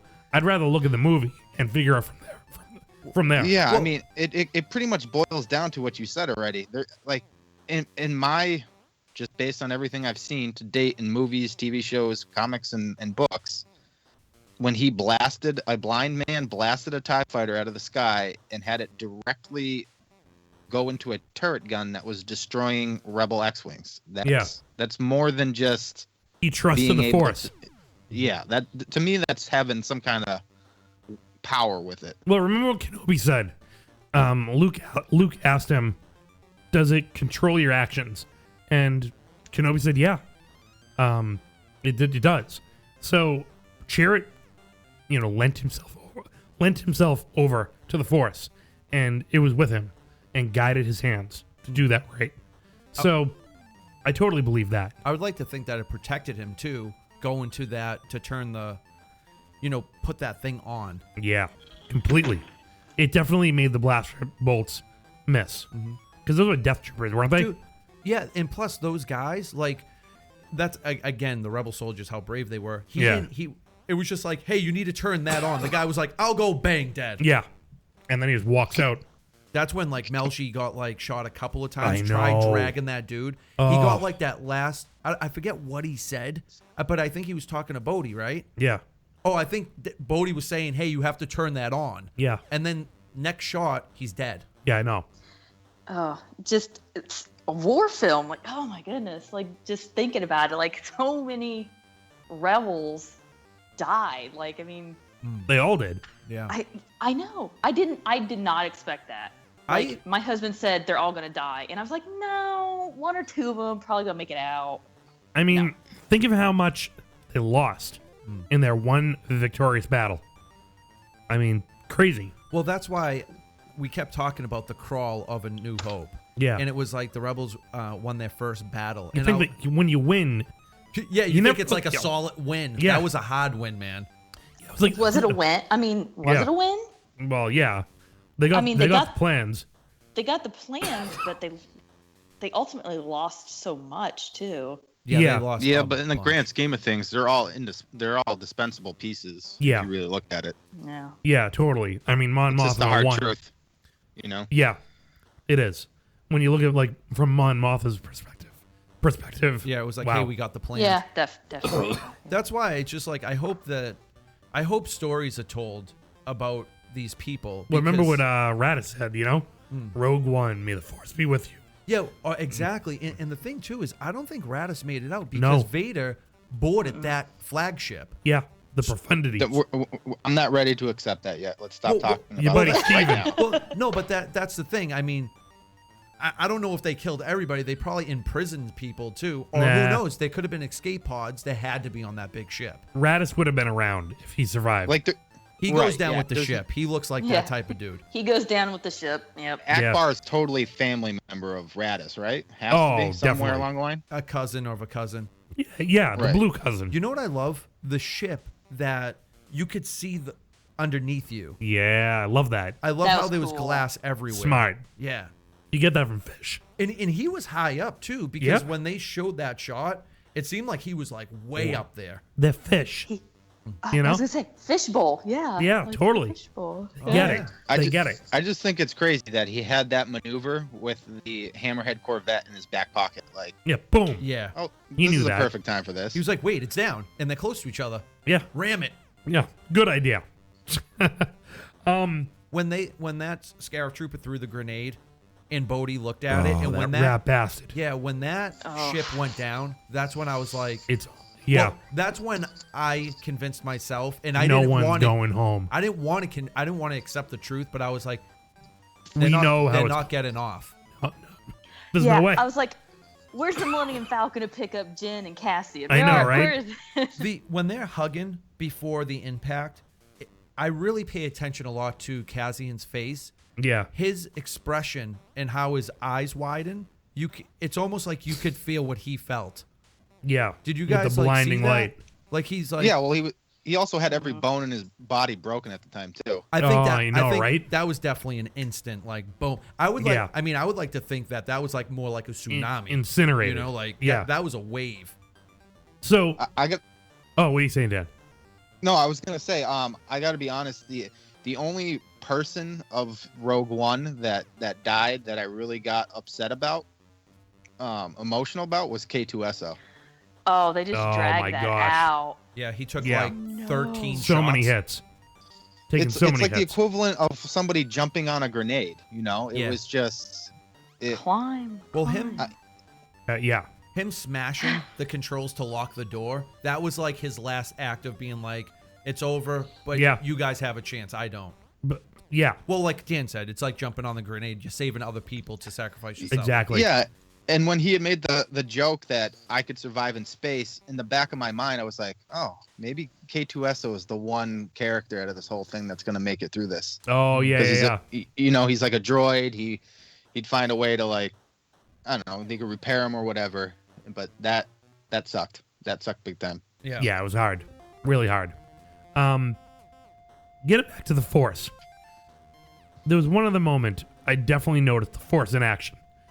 Remember when the cargo freighter was trying to slip past the shield, and they were giving the codes when they were just getting to Scarif? Jin holds the crystal, and she prays to it. She's like really holding it on. And it was pretty evocative that her doing that helped them get through. Did anyone get that feeling? I think she was holding on to it like kind of like a rabbit's foot. Like, please work? Yeah, I think. Like good luck charm, yeah. I think that was all Bodhi. I mean, was the Force with them? That was probably like the 500th time that he was like, hey, shuttle something, requesting landing. Yeah. But all right, was pad 5. Okay, yep, requesting pad 5. I'm not saying that it wasn't Bodhi doing it, but was the Force Right. with them? Was it with them? What do you think? It's a good pickup because Yeah. I saw her twice, and that's something I need to pay more attention to because I don't remember her holding it. Yeah. Yeah. I just Yeah, remember the scared look on everyone's face. Yeah, I'm not saying it wasn't, but to me, as much as Bodhi getting that comm wire attached to the ship, his most important moment for that team was getting them the clearance through the shield. Yeah. Totally. So for me, I'm not saying the Force wasn't involved in that, and that's a great pickup with the Kyber crystal because even on my second viewing, I didn't see that. But for me personally, I'm chalking that one up to Bodhi. I mean, I'm not saying that she used the Force. I'm just saying that the Force was with them. Like the Force is always there. Oh my God, I can't talk. I'm sorry. Oh. Do you need water? I got water. I would agree with Joe. Yeah, I agree with you. Oh, yeah. I mean, the Force is always there. Even if Kenobi's not in the film telling you that, or if Yoda's not there, the Force is always there. So It's always there. Yeah. It surrounds us. Was the Force actually with Bodhi at that time to get him through? Was it with Jin, clutching on, believing in the crystal? I don't know. I think there was something there. Totally. I don't know. I loved how much Chirrut believed in the Force. Yeah. And that was really something special, When someone's that passionate about something, yeah, like you can't help just to be happy for them, Yeah. And it's like throughout the whole movie, Yeah. Crazy. And he's like, I have Baze Malbus with me. And he's like, oh, here we go again. This guy. Yeah. I didn't expect Baze Malbus to have also been a Guardian who lost his faith. Yeah, he looks like a mercenary. Yeah. Yeah. His gun is sick. Yeah, my view kind of changed on Baze when he called Jin little sister. Yes. Yeah. That was a pretty cool moment. Yeah. Definitely made me feel they're a family at that point. Exactly. Yeah. And they don't even know each other. Those people did not know each other very well. It's the importance of the mission. Yeah. Everybody needed each other. Everyone came. Yep. They came together. I mean, I don't think Baze and Chirrut were interested in joining the rebellion that morning. I think if they lived, like they were going to be like, well, hey, my house was in Jeddah, so I'm going to hang out on Yavin 4 now. Yeah, I guess so. And who is this Jedi you speak of? I want to meet him. Yeah, exactly. Imagine them two meeting, Kenobi and Chirrut. That would have been amazing. They would have a good time. Yeah, the stories. The drinking, yeah. Yeah. Yeah, can you imagine? I'm sure monks drink, right? Oh, yeah. Drunken They make monk. beer. Yeah. Yeah, definitely. Some rice wine. Oh, yeah, sake. Yeah. Sake. Yeah. Yeah, totally. Yeah, I would have loved that. Man, do you think? All right, so Rebels is searching for Kenobi, right? That's like kind of the mandate from the mid-season finale. Yeah.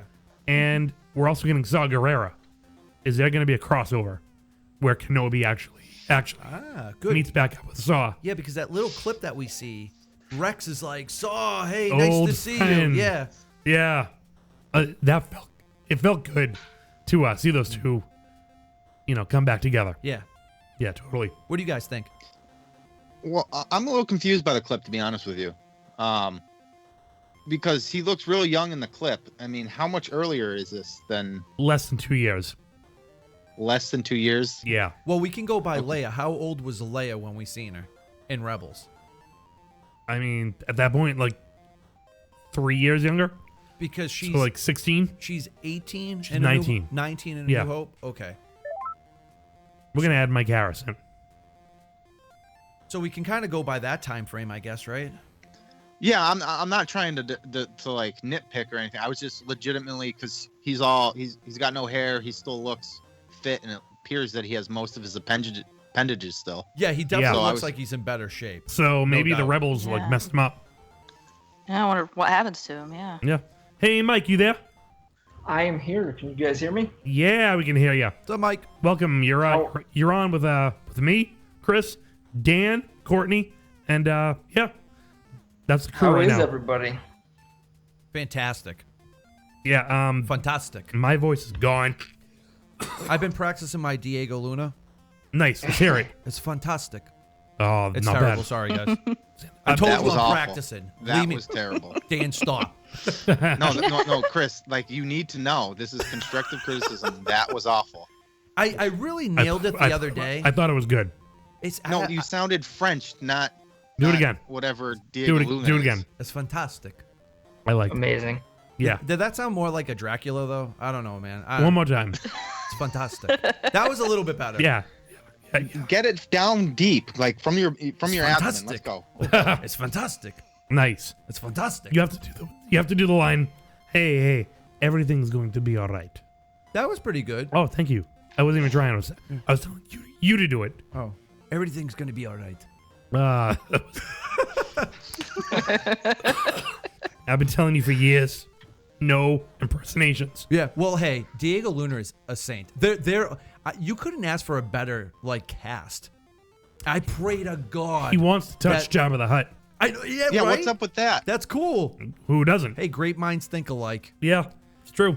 But I really hope. I mean, I know I'm really shooting for the stars on this one, but how cool would it be if these guys come to Celebration? Oh man, I want to. I will wait all day to meet all of them. I'll wait in line all day. we got things to do, buddy. Oh, that's priority. Rogue One. What, Chris? What if we're on stage? Paper mache Chris comes in handy. Like, Chris is really quiet. You can trot anybody out there that does a Diego Luna impression. There we go. For 2 hours. Oh man. What's next? Well, Mike, we got Mike on, and Yeah. we want to know his thoughts There we go. on anything you want to talk about. Rogue One, obviously. Yeah. It was incredible. It was just incredible. And I think my biggest takeaway from the movie was just how I didn't expect how different it would feel from, the numbered saga films. Mm-hmm. Yeah. Why do you think that? And right from the very beginning, no opening crawl, no, it jumped right Yeah. into it like a Star Wars movie, but just missing that crawl, you kind of went in now not knowing really anything. Did anyone have any objections to like the opening title? Some people didn't like it. Well, when I liked it. When you see the scene and then it goes back and that beautiful music, I Yeah. can't think because the music's in the background. Yeah. Oh, I can put it on. But when Wanna get Rogue? it's like that very like positive tones, and then you see Rogue One Yeah. pop up. I liked it. It was cool.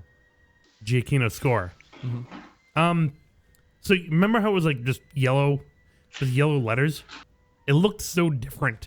Some people thought it was like kind of cheap looking. I don't know. What do you think? I liked it. Yeah. It reminded me of my T-shirt. Mike, what do you think? It was a little different. I mean, a totally different font. I do like how they played you this prologue and then put the title in to really separate that from the rest Yeah. of the movie. I mean, that's something we haven't seen before. So Totally. it was different. I liked it. Yeah, I thought it worked. It felt very 80s to me. Like 80s sci-fi.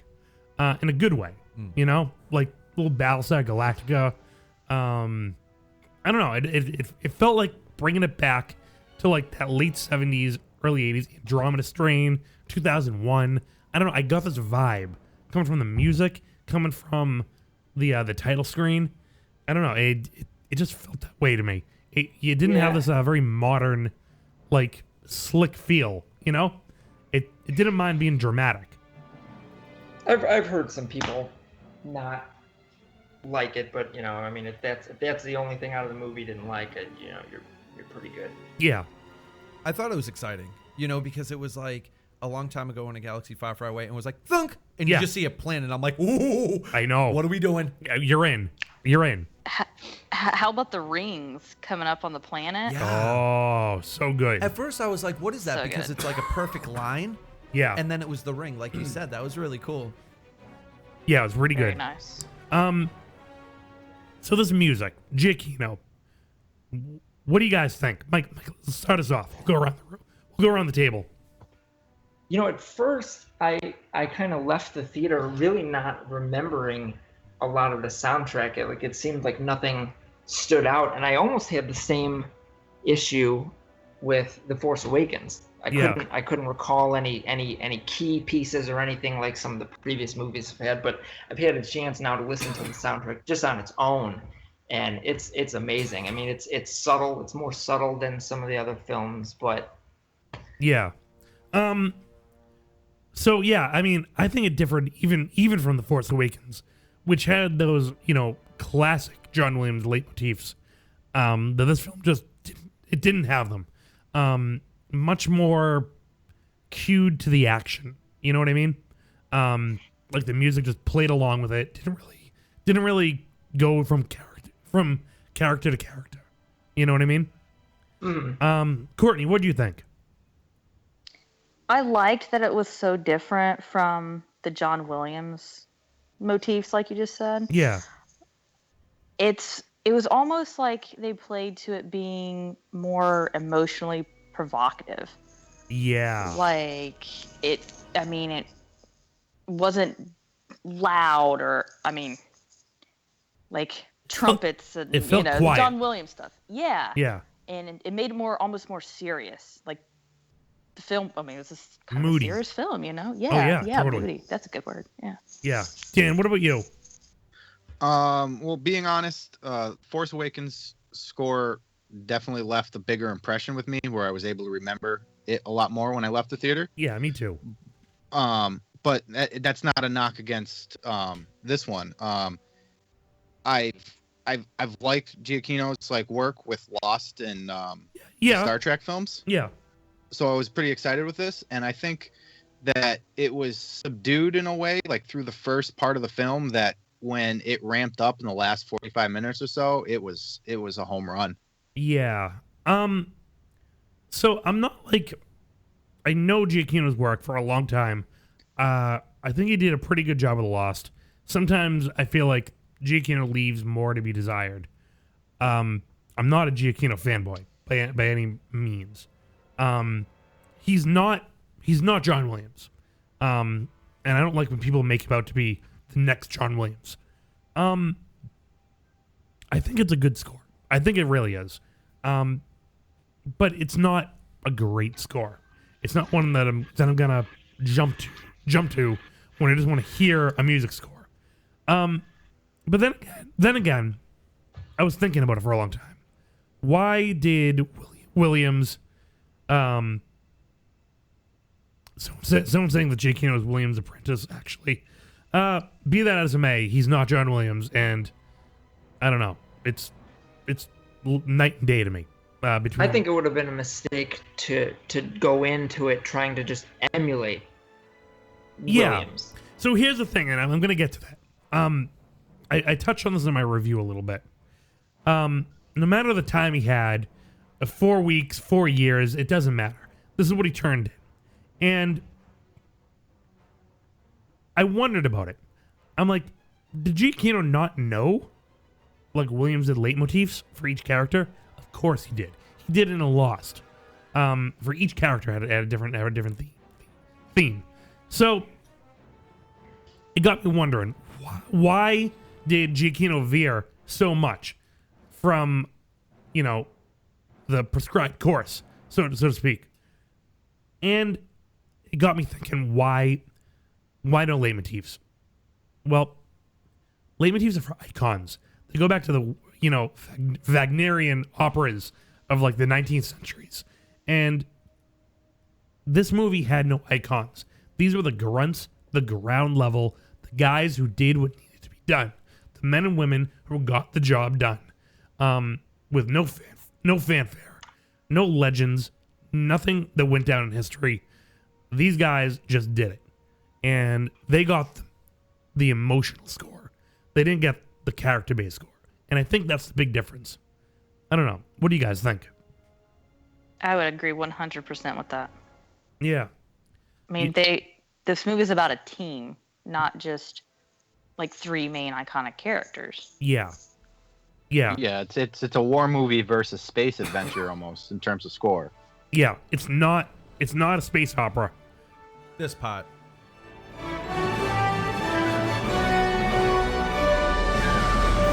And then but it fades, right? It screams hope. It does. For a moment. Only for a moment. I was like, oh, here's our big theme. Nope. It drops off. Inspirational. It drops off just for a moment. You know? You get a little bit, you get a taste. But I really need to see it again. Yeah. I've only seen it once, and I think now that I've listened to the soundtrack on its own, the first time I saw it, I think I was just so visually invested in what was going on. The music kind of just slipped under the radar. But now knowing these pieces, knowing the themes, where they fit in the movie, I think it'll feel a lot different. There's a sorrow in the... Listen to this.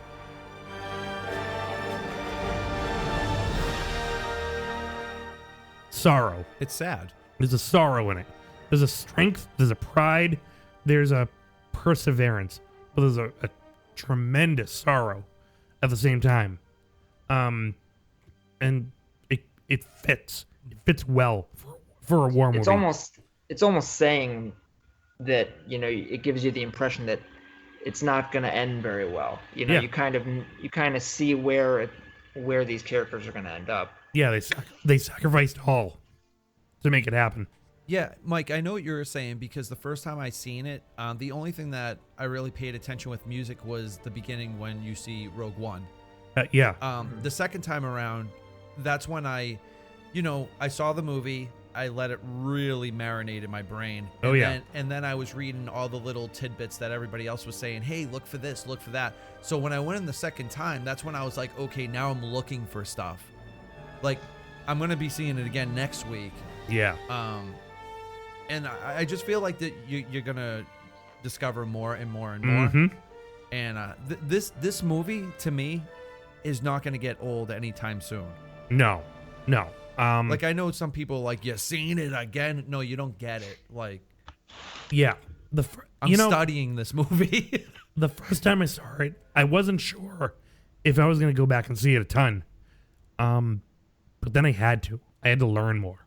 I had to go through the journey again, I needed to dissect it. You know what I mean? Yeah. Did anyone get that feeling when they walked out the first time? What do you think, Mike?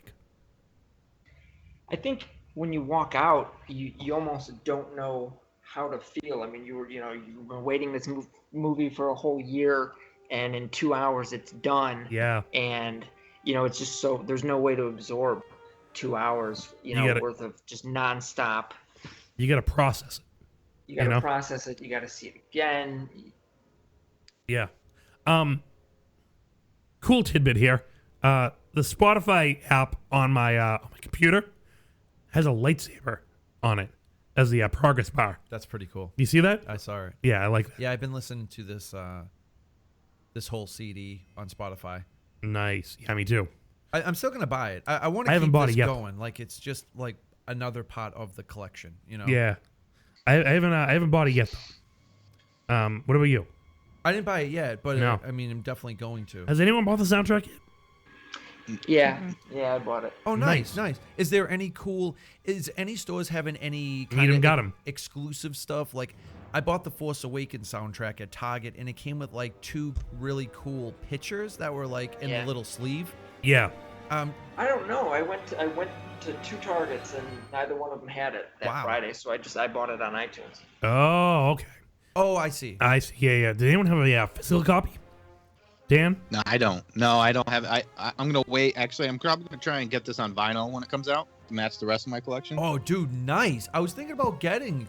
I was actually thinking about getting a record player. Ah. I really was. Hey, Because I'm not very familiar with record players. Sure. Can you skip songs? You gotta pick it up. You gotta pick up the needle and move it. Yeah, but like, do you know? Yeah, you know where they are. The ridges are different. I'm gonna dip my toes into this. Really? Yeah, I think I'm gonna do this. I don't. Yeah, I put it on and I set it and forget it. So nice. I haven't mastered the skipping of tracks yet. Right. We should choreograph like a dance. What? Yeah, that's what we should do. Dance off. To the Rogue One soundtrack? Yeah. I don't know. Why not? I like, he got a pun in. When has become now. Oh, right. Yeah. Soon. Yeah. Did you send that to me? I think so. Somebody sent that to me. I don't know. I forgot. Yeah, I'm really curious to see what the physical CD actually looks like, and what it has on it. Well, guys, I gotta apologize again. We're going strong after 2 hours, and my voice is like it's killing me. You're hanging in there. I am. You I'm powering sound through. great, Joe. You can use a text-to-speech app. Oh my God! Could you imagine? You're like, Great this comedy. movie was awesome. That'd be amazing. I should have thought of that. That'd be cool if the app was just K2's voice. I wish. So And the next suave. guest is Stephen Hawking on our show. On the Yeah. show. Yeah. Oh man, I wonder if you liked Oh yeah, I'm sure he did. Hawking. Well, Felicity Jones actually was in The Theory of Everything. That's true. So I feel like he just has to watch it because of that. I feel like it sounds like I feel like it sounds a little bit like Saw Gerrera. Yeah.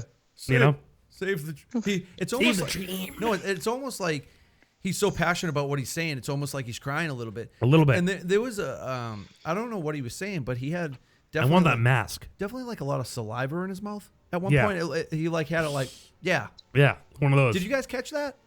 Yeah, I thought his pants might have been on a little tight because he was a little high pitched, more than I originally thought he was going to be. Really? Did you come to kill me? Oh yeah. Yeah, that was good. Yeah. That was good. Yeah, Chris, real that was good. You know something? I thought it was terrible, but if Joe said it was good, you Yeah. hate when I do impressions. Chris, can you say Borgullet nose? Your thoughts. Gullet nose. No, I can't. No. You can't push it. I did one good thing. I'm done. That's it. See you guys. It was great. Bye. 100 episodes. That's it. Oh man. And I'm back. Oh man. Yeah, my voice is I don't know how much we got left. It's crazy. It's crazy. I got another hour. We got another hour to do. Trooper, Joe. Yeah. I feel like a death trooper right now. Going the other way. You guys want to talk about Death Troopers a little bit? Let's do it. First initial thought. Death Troopers. I thought that scrambled their communication thing was a really cool detail. Yeah, I was really confused by it because I was like, why can't I understand them at all? You know? And it made me start thinking, like, are they human? I think they're totally human. I just think they were Krennic's little goon squad. Really? Yeah, so that was I was saying it earlier, like the Death Troopers, the Scarif Troopers, the Hover Tank, and like we don't see them further on because they were all destroyed. Exactly. I mean, that's what I take from it, you know? Like I think like if Krennic's around, I guess he takes all his goons with him, you know? Yeah, it almost reminded me of like Imperial Guards, like at the Emperor's Guards. They Yeah. were just like a select few that Krennic trusted and maybe vetted himself to be his little bodyguards. Yeah, you know what part was funny to me? Because it really just goes to show you how stupid the Empire is. You see all the explosives going off, and everyone's just staring. And Krennic's like, get the garrison! You know, like they're waiting for a command. Yeah, but it also I almost thought that it showed like Krennic's like over eagerness to jump into things and just be like over forceful because they really had no idea what was going on, and he just completely essentially falls into the trap that the rebels set in terms of distracting them from them going into the tower and grabbing the Death Star plans. Right. Like he should have been like, let's lock down the Citadel first, he took and then the bait. right, exactly. Yeah, Krennic is not a good military leader. No, he's a chump. No. He wants power and control. He's looking to stab the guy in the back to get further up the chain, the food chain. Yeah. Of the Yeah. The empire. He's a total hat and T-shirt guy. Yeah. Yeah. He's Yeah. like, well, if I wear my tie and tuck my shirt and I'm going to keep getting further up, Yeah, if the Empire was less of a military organization, he would have gone after whatever it is, That's if it was an office worker thing, he would have been an office worker guy. Yeah, that's what I took from like Tarkin the whole time. Like Tarkin already had this plan in his head. Yeah. And it was just like he just had Krennic doing all the stuff he didn't want to do. Yeah. And then right when it was over, he was like, yeah, okay, what? Done. Yeah. Thanks, Hey, buddy. did you guys see the picture on Twitter where I can't, I apologize whoever posted it first, but somebody posted a picture of the table on the Death Star where they have the meeting when Darth Vader first, and there's the empty chair there, and people are thinking that was Krennic's chair. Ooh, nice. Wow. You're probably right because there was other dudes with like that white shirt on. It's true. Yeah. The whole movie is different now. Yes. Yeah. You see it in a whole new light. Yeah, I got to pick that movie apart. I haven't watched it yet. I wonder too, like, when they aboard the Rebel Blockade Runner and like the stormtroopers approach they do the dirty work, and then Vader comes in and he's like, "Oh, you guys did good here." Yeah. He was tired. Yeah, well, that's what I was thinking. Like Taking a breather. Yeah, like. Right. He was like taking a breather, or just being like, "Hey, like, did you see what I just did?" Yeah. Yeah. Do like, you could. I worked my day's paid today. They could do that. I just stood in space. Yeah. I was just in space, guys. Yeah. Yeah. And I would like to think that his cape is blowing from the Corvette that's just taking off. Blowing it. Yeah. Because, absolutely. And I'm not a science guy. I'm a plumber. Yeah. That's it. Low orbit. Yeah. I like Star Wars and plumbing. Actually, I don't like plumbing. It just pays the Low bills. orbit. That's it. But that was I thought about it, and I was like, well, that's just from the ship taking off, Don't worry about it. Sometimes you got to put things aside. Right. Yeah. Definitely. All right, guys, we got to get this train don't stop. We got the Animaticast guys coming on. So thanks so much for joining us for our big 100th episode. We'll see if my voice lasts any longer. But yeah, I really appreciate you guys coming on. Thanks, guys. It was Thanks great for having talking to me. Hey, yeah, thanks for having us. All right, guys, take care. See you, boys. See you guys. All right, let's see what we got next. Almost there. I know, right? I'm having a good time. Yeah. You guys having a good time in the chat? This is my favorite when we do a roundtable. Oh yeah, because everybody brings something different. You're my Stardust. Joe. Oh. I was gonna call Alexa Stardust, but I didn't want that to be cheesy. Maybe it's too soon. Maybe. I don't know. It's very emotional right now. Yeah. I'm gonna cry. Is this Stardust? The track? Yeah. Yeah. I'm just gonna skip this one. Yeah. Star slash dust. Yeah. I'm just gonna skip that. A little too emotional. All right. Let's get these guys on.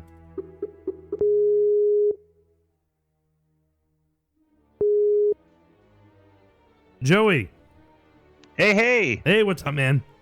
Hey, not much. My voice is hanging in there. You're sounding great so far, man. Thanks, buddy. Appreciate it. Let's get your brother on. All right. Let's see how this goes. Hey, Joe. Hey, Chris. How's it going? Good. Nice to talk to you. Yes, indeed. I'm glad that we're finally on Brews and Busters. Brews and Busters. Yes. I pulled his autograph card, and I was so excited. That's awesome. If you ever meet him, we have to get that done. Oh, yeah. Yeah, totally. Oh, man. He's awesome. He really is. Greg Grimberg. Can't beat him. Having trouble getting your brother on, Joe. But we'll try one more time. All right, try one more time, and then I'll just do a solo. All right. Let's see here. Huh. We're just listening to the score. What'd you think of the score, Joe? I liked it a lot. I have not yet bought the soundtrack yet. Okay. One thing I did notice just recently was how when Vader at the end, you do hear his theme right there. Yeah. And but it doesn't go. I just liked how it didn't go into the full Imperial March. It cuts off, and then it goes to the Darth Vader theme we hear a lot in A New Hope of bum bum bum bum. Yeah, the So original. It was a blend. It started dun dun dun dun dun dun, and then it goes bum bum bum bum. That's very deft. Yeah, I thought that's cool. I like that. I think we got Nathan on too. Yeah, I'm here too. Hey, what's up, buddy? Yee, I made it. All right. Welcome to Brews and Blasters. Yes, Yay, thank you. Yeah, man. So we're talking about the score a little bit. It's pretty good. I'm enjoying it. Oh, jeez. Yeah, I got these big stabs of like drama. You know, it takes me right out of it. You think it's low and then it's high. I know I'm gonna. Yeah, that's true. It was not. It was. It was not traditional, but that's No. okay. I mean, it's. I mean, I bought every Star Wars album so far. I mean, one of my favorite Star Wars albums is actually Shadows of the Empire. Oh, yeah. I listened to that so much back in the day. Oh my gosh. And then of course when the Phantom Menace soundtrack came out, I thought, oh man, all this like choral music. This is like just like Shadows of the Empire. I love the Force Unleashed is one of my favorites. Oh yeah. Yeah, Amazing. I love that stuff. Yeah. No, this is one of my favorite tracks. With the X-wings on I can't say it. On Edu. X-wings on Edu. Yeah. Yadu, right? Yeah, Edu. Edu. Edu. You guys heard Yadu? I think the music fits Yeah. the movie, you know? It does. This was great. We didn't talk about. I love this too. It sounded like Force Awakens there for a second. Yeah, Edu and Yadu is going to be totally tomato and tomato. Yeah, for the ages. But yeah, no, that was a really cool planet. I mean, does it always rain? Like, what's the deal? Yeah, what's the deal with that?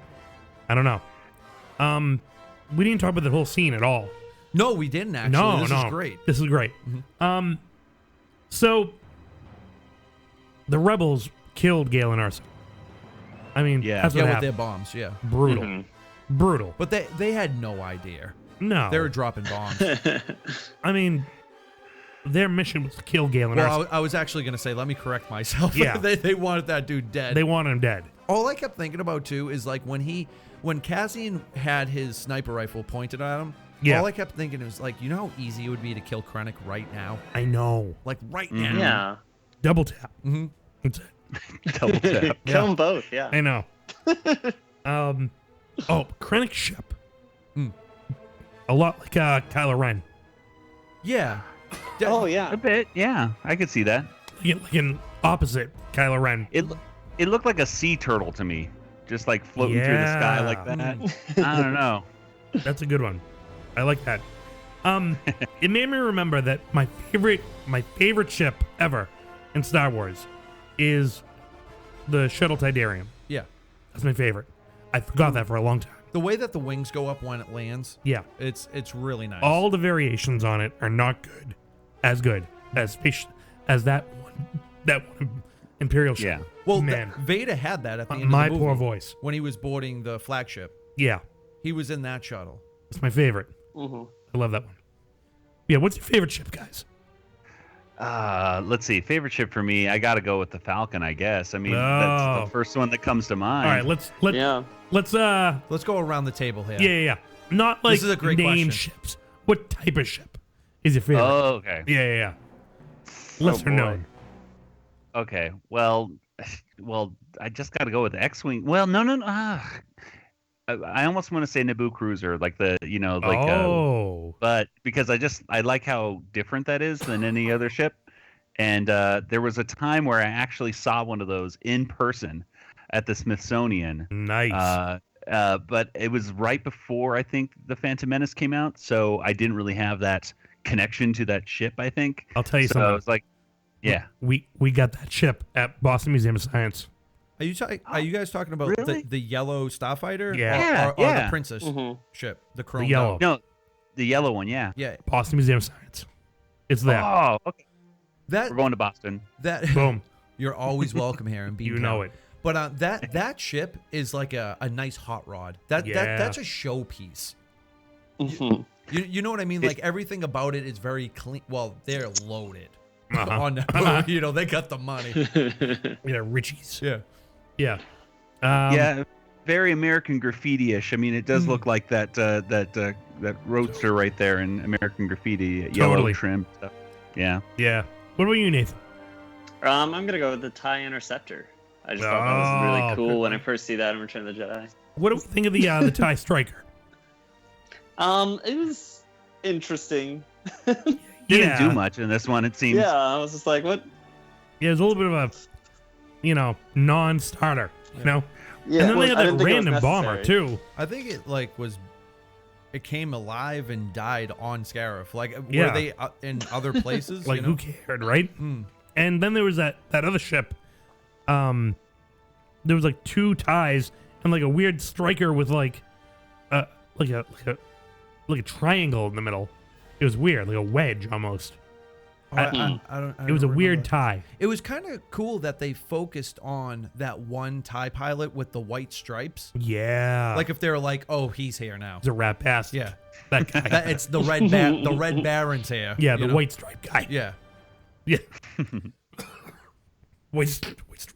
I can't talk. I'm trying to make a joke. You can do it, Joe. Oh, what, the white stripes? Yeah, white stripe guys.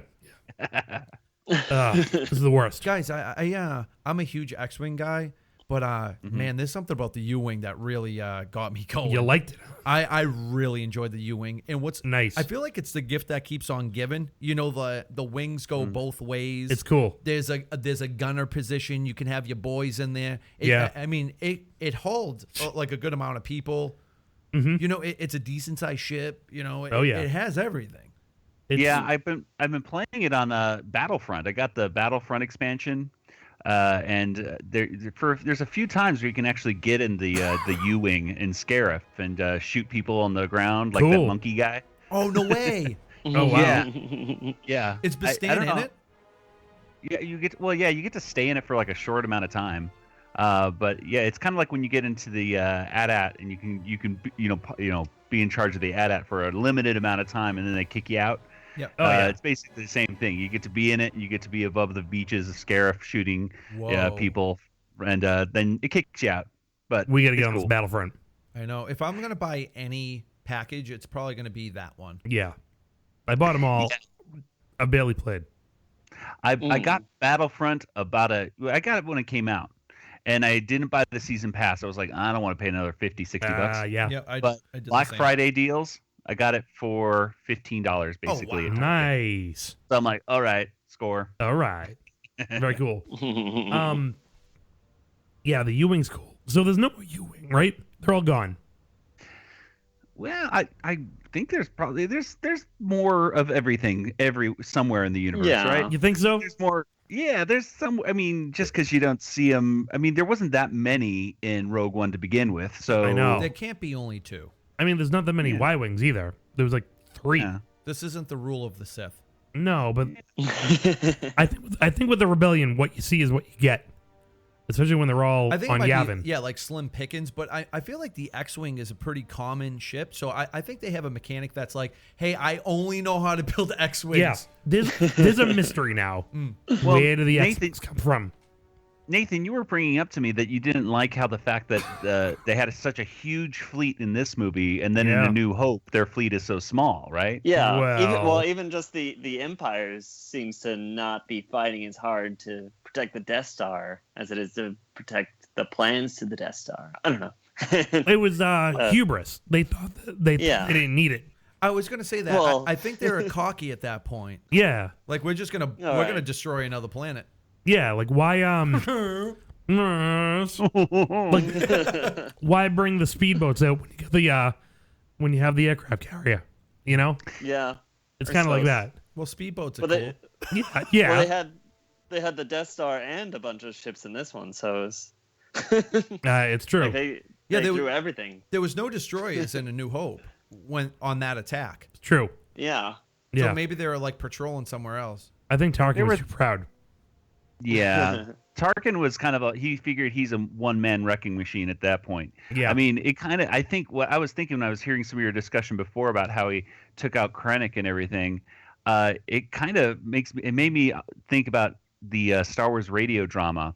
Oh, yeah. You know, they're going up to Tarkin saying, like, Mahdi's going up to him going, hey, you know, now you have the power, so why not use it? And so it totally goes into that whole thing of, you know what, I bet he would think like, okay, you know what, I took out Krennic, why can't I just aim this right towards Palpatine's apartment and take him out too next time? Not a bad idea. Yeah. So they blew up Scarif. All of those architectural plans are gone. Think about everything they blew up. They have to have backup plans. If they don't, that's so sloppy. Then why don't they? Yeah, I know, right? I mean, they didn't start at square one with a Death Star. But talk about making something obvious. Yeah. You know what I mean? They're like, all right, we have a force field around a whole planet, and there's a giant citadel. No one can possibly get that. Yeah. We Where got could one they skyscraper. Yeah. And there's a huge dish at the top. Yeah. Yeah.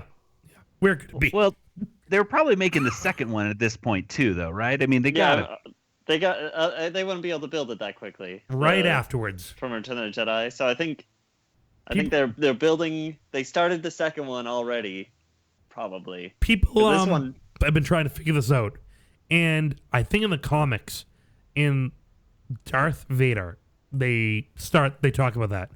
The Emperor was like, the beginning of Darth Vader, the Emperor was really pissed at Vader. Yeah. And basically was like, you know, you blew it. We don't have another one.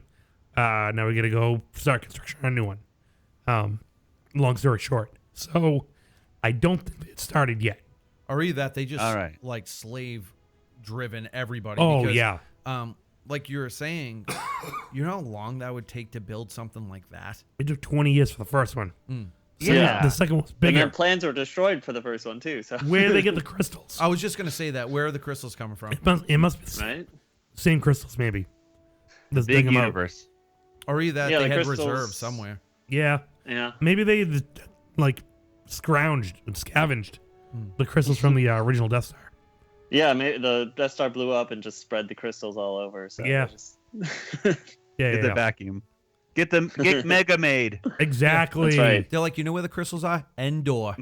Oh, jeez. Yeah, along with a lot of other stuff. What if, Chris? Why'd they build it on Endor? Well, I was thinking too. Like, all right, so, I mean, let's fast forward to The Force Awakens. They made a planet into a weapon. Yeah. They must have started right after that. Oh my gosh. Like, how do you do this? Like, where do you get all these people? Yeah. I've heard the fan theory that the Star Killer is actually like some people think it's what's the Ilum? Yeah. Some people think it's actually Ilum that they just kind of like, well, there's lots of kyber crystals inside this planet. Let's just use it. Makes a lot of sense. And I like that idea that Endor has kyber crystals on it too, because the Ewoks were supposed to, traditionally have this kind of magic kind of ability in some of the movies and comics and stuff like that. Yeah. So I could see that. Logray has some kyber crystals and stuff. Sure, why not? Think of Logray's staff. What's on top of that staff? There you go. It's a crystal. The Ewoks are up to something. There's a crystal on top of Logray's staff. That's a kyber crystal. I'm proud to say I always loved the Ewoks. I know. So if this ever came back, they were like, hey, they had it. I would be like, that's another thing. Yeah. Why they're awesome. Ewok Adventures. Ewok Adventures. Go check them out. The power. The power. That was cut. Yeah. The power. The power. Oh yeah. Oh, I know. I can't wait for this Blu-ray. It's gonna be awesome. It's gonna be just the deleted scenes and this is gonna be magical because now don't get me wrong, I absolutely love The Force Awakens too, but it seems like there wasn't that many deleted scenes, right? No, because not many. I got the collector's edition too, and it doesn't seem like to be that many. Yeah, and I feel like this Rogue One Blu-ray with the deleted scenes, the commentaries are gonna be phenomenal. Oh yeah. All the behind the scenes is going to be magical. Like, it's going to be a great disc. Yeah, definitely. Definitely. Yeah, I want to see George Lucas on the set. Like when I want to see what that was all like. Oh, dude, that would be amazing. Oh God, could you imagine? I want to hear what he said. I absolutely loved when Gareth Edwards would keep talking about it. When Yeah. we would bring George to do like where all the props and the models are, and he's like, "Hey, yeah, that looks cool." And Gareth Edwards would be pointing to like the people behind him. Yeah. Get that one. Get that one. That's the guy. All right, guys. Thank you so much for coming on Brews and Blasters 100. problem. Thanks, it was guys. awesome. Great talking to you guys. Anna Manicast is is the one and only. They're doing every episode of Animaniacs. I really enjoyed that cartoon. That was a good It's one. awesome. Check them out, guys. It's been a lot of fun. Yeah, definitely. This train don't stop. We gotta get more All right, people you on keep here. going. All I'm right, gonna guys. Stop here. You keep going. Thanks, guys. Have a All right, good good one. luck. All right, take Bye. it easy, guys. Thank you. All right, bye-bye. Bye.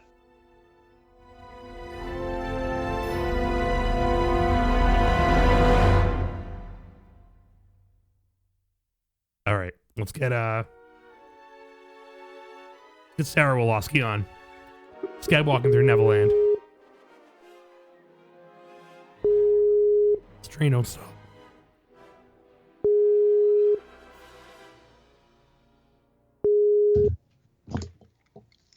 Hello. Hello, can you hear us? Hey, what's going on? Hey. Is it just we you? Or are doing great. Ooh, hold on. plural? Let's get this. Oops. Oh. All right, can you still hear us? Oh yeah, Loud and clear. I thought we just had you on. We have the dynamic duo. Hey. There he is. Rich. What's up, Rich? Hey, guys, my Bostonian buddies. How we doing? What's going on, guys? Long time no talk. I know. We missed you guys. Yeah, I know. We just Lots going on. Everyone's been so busy, of course. Oh, gosh. Tis the Rogue One season. Ah. Then they wedged in this other little holiday on the 25th. I know, right? It's an afterthought at this point. Right. Oh, guys, 2.5 hours. My voice is barely here, powering through. But it's 100th show, so I couldn't stop now. I know you are powering through. Gotta Let me tell you. gargle with some salt water there, my friend. Oh, exactly. That's a good one. I have just a bottle of honey here. I'm just shove it in chugging my mouth. Yeah. Chug. Oh yeah. Just Pretty like much. Winnie the Pooh. So guys, what'd you think of Rogue One? We haven't seen it yet. No, come on.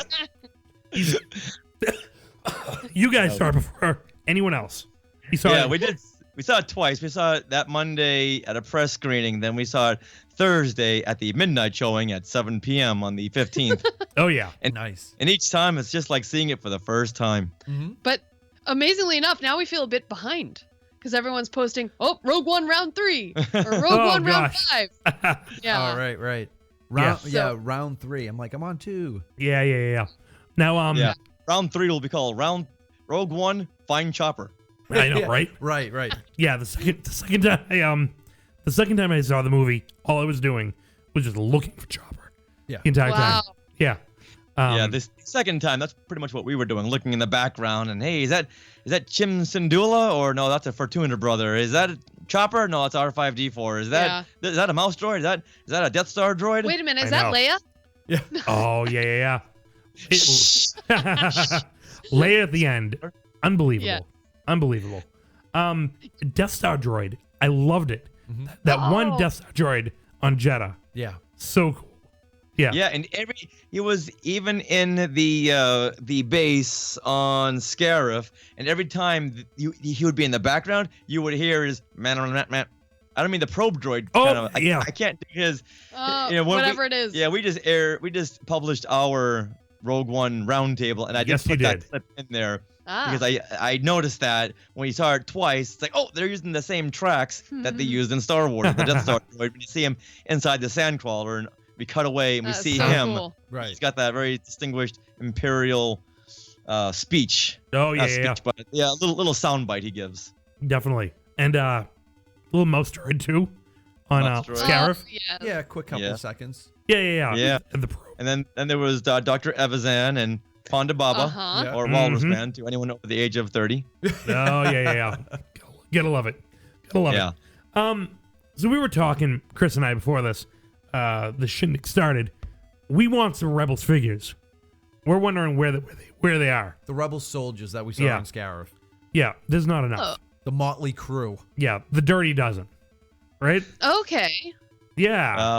Yeah, they'll be coming in wave 2. Now, are those the one with the white helmets? Oh man.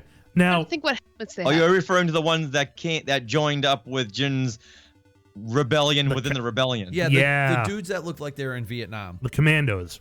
Guys who Okay. almost looked like they had uniforms from the Endor attack in Return of the Jedi. Yes. Totally. Yeah. Those green Wow, camouflage you guys outfits. notice so much. Oh, when you're yeah. wa- Wow. Oh, it was those helmets that Luke and Leia wore, and Leia Oh. says it's a hat. Yes. To Wicket. It's a They were caplet. wearing those, and yeah, they did look like they were wearing the ponchos from Return of the Jedi, and plus the Rambo fatigues. Okay, Yeah, see, and it was way dirtier. Yeah. Nah. Yeah, and I'm sure we're gonna get all of those figures coming to a Christmas tree near you. Gosh, I hope so. I just want that guy with the beard. He's my favorite. Yeah, that's definitely your guy. Corporal guy. Yeah. Yeah. Aw. Stayed back with Bodhi. Yeah. Well, I was at a Walmart today, and there was plenty of Jin figures. There was some Cassians. Awesome. There's a bunch of figures. Oddly enough, no Zuvios. No. Yeah, I know, right? The Zuvio of this film, They're all gone. C2B5. Yeah, he's finally off the pegs. Zuvio, Yes. yeah. C2B5 is the new Zuvio. The all black droid. Yeah. Yeah, the astromech, he didn't make it in the movie. Yeah. What happened there? I have a $30 Disney Elite C2B5, wondering why I own it. Yeah. Yeah. I don't know. Yeah, just so much great stuff coming out, and now that we've seen the movie and we can place the action figures as to who. Oh, that was that person. That's this character, and this person Right. doesn't make it. This person doesn't make it. This person doesn't make it. This person doesn't make it. This droid doesn't make it. Nope. Yeah, Nine. well, it makes you look at the poster differently now. Like every Oh, time I yeah. look at the poster, I'm sad. In memoriam. Yeah, when Sarah and I saw it at the screening, they had the big Rogue One banner up on the screen with the hashtag, and we were looking at all the characters. Oh, this it's was like, before we saw it. before Yes. we saw it, it's like, okay, There was 6 characters. 6 characters, and we're saying, which one do What's you the think survival rate? will What do you make think? it? Oh, yeah. Who do you think is gonna? And I thought K2SO, Cassian, and Jin. I thought Right. those 3 were gonna make it. Yeah, Sure. we thought 50% would make it. Yeah, no, we were wrong. 9. I thought at least a couple. Yeah. Yeah. Yeah. Maybe yeah, but then Bodhi. again, we didn't see Jin and Cassian get blown up. They just got surrounded by that white light, and they had Well, some escape pods. In the Star Wars universe, they don't have a beaming like in Star Trek. So But we don't know that just yet. no. Well, if you really watch Star Wars, there's a lot of beaming. You just have to really watch it. I make this up as I go along. Oh man. Yeah. So, which characters are standing out to you from the backgrounds? Which ones are coming out? Oh, we're talking about background characters. Yeah. Not necessarily like Jane or Cassian, but the I'm ones. gonna say Stormtrooper number 16. There's TIE Fighter pilot number No. 20. You know what? For me, it's Red 5. Oh yeah. the guy who couldn't fly straight, pretty much. No. Yeah, he went up into that battle saying he could take on the whole Empire himself. What I find funny about him, exactly. What I find funny about him is he was so joyful, and then he's like, "Yay, we're gonna win this battle!" And Yeah, he's gone. yeah. Yeah, completely. And he's not a background character, but I really clung on to Baze. Okay. I don't know what it was, but I really liked him. Even the first time we'd seen it, before we'd seen it, I thought, oh, okay, another warrior. He's gonna die. Yeah. But as we're watching, he's like, wow, I really like that guy, and including his big quote you hear in all the trailers. How many do you need? All right. I just like, it's like that. You know what? However many you need, we're gonna get him there for you. He's like the glue that brings everyone together. He is. Yeah, I feel like he's like the anchor to Chariot, It's, To the whole team. Yeah, well, right? to that point, to the whole team. Yeah. And I just love that he felt like it was his constant job, even though it was just them two. Like, it's like, well, I'm following Chariot no matter what, Totally. Yeah, he went where wow. He went with Chariot went, and no matter what. Yeah. That's all he did. Well, for background characters for me, I'm always a big alien guy. Yeah. Pow, Bastan. I want to see more of them. I wanted to see Bastan run out with those guys when they dropped them off from the U-wing. Oh yeah. But he was manning the gun. He was the gun station. He was. He stayed. I don't get know. it. Yeah. Which one is Bistan? The monkey, the space monkey. Warwick Davis. Is he the white? Oh, that. No, Warwick Davis. No. He was on Scarif, but he was part of Blue Squadron in the U-wing. Right. Yeah, I know who you're talking about. Yeah. Yeah. Can we talk Blue Squadron? Blue Squadron. Major Garrick or General Garrick? I forget. Is that to do with the mustache and the X-wing? Yeah, mustache, blue guy. Yeah. Awesome. I mean, I wonder if they got his name from Garrick Hagen, who played Biggs Darklighter. Oh, look at that! Totally. Huh. Must have been. I'm sure. Wow. Yeah. I'm no, sure. It wasn't Garrick. I'm sorry. I'm blowing this up. Merrick. Yeah. Oh. Garland Merrick. Yes. Yeah. Because I remember reading it being like Maverick. Nope. Iceman. Then, yeah. Is he the same character that was cut out of Return of the Jedi? We've seen right. that footage of that one. There was a Blue Squadron. Yeah, the one rebel soldier who was manning the guns in the Millennium Falcon.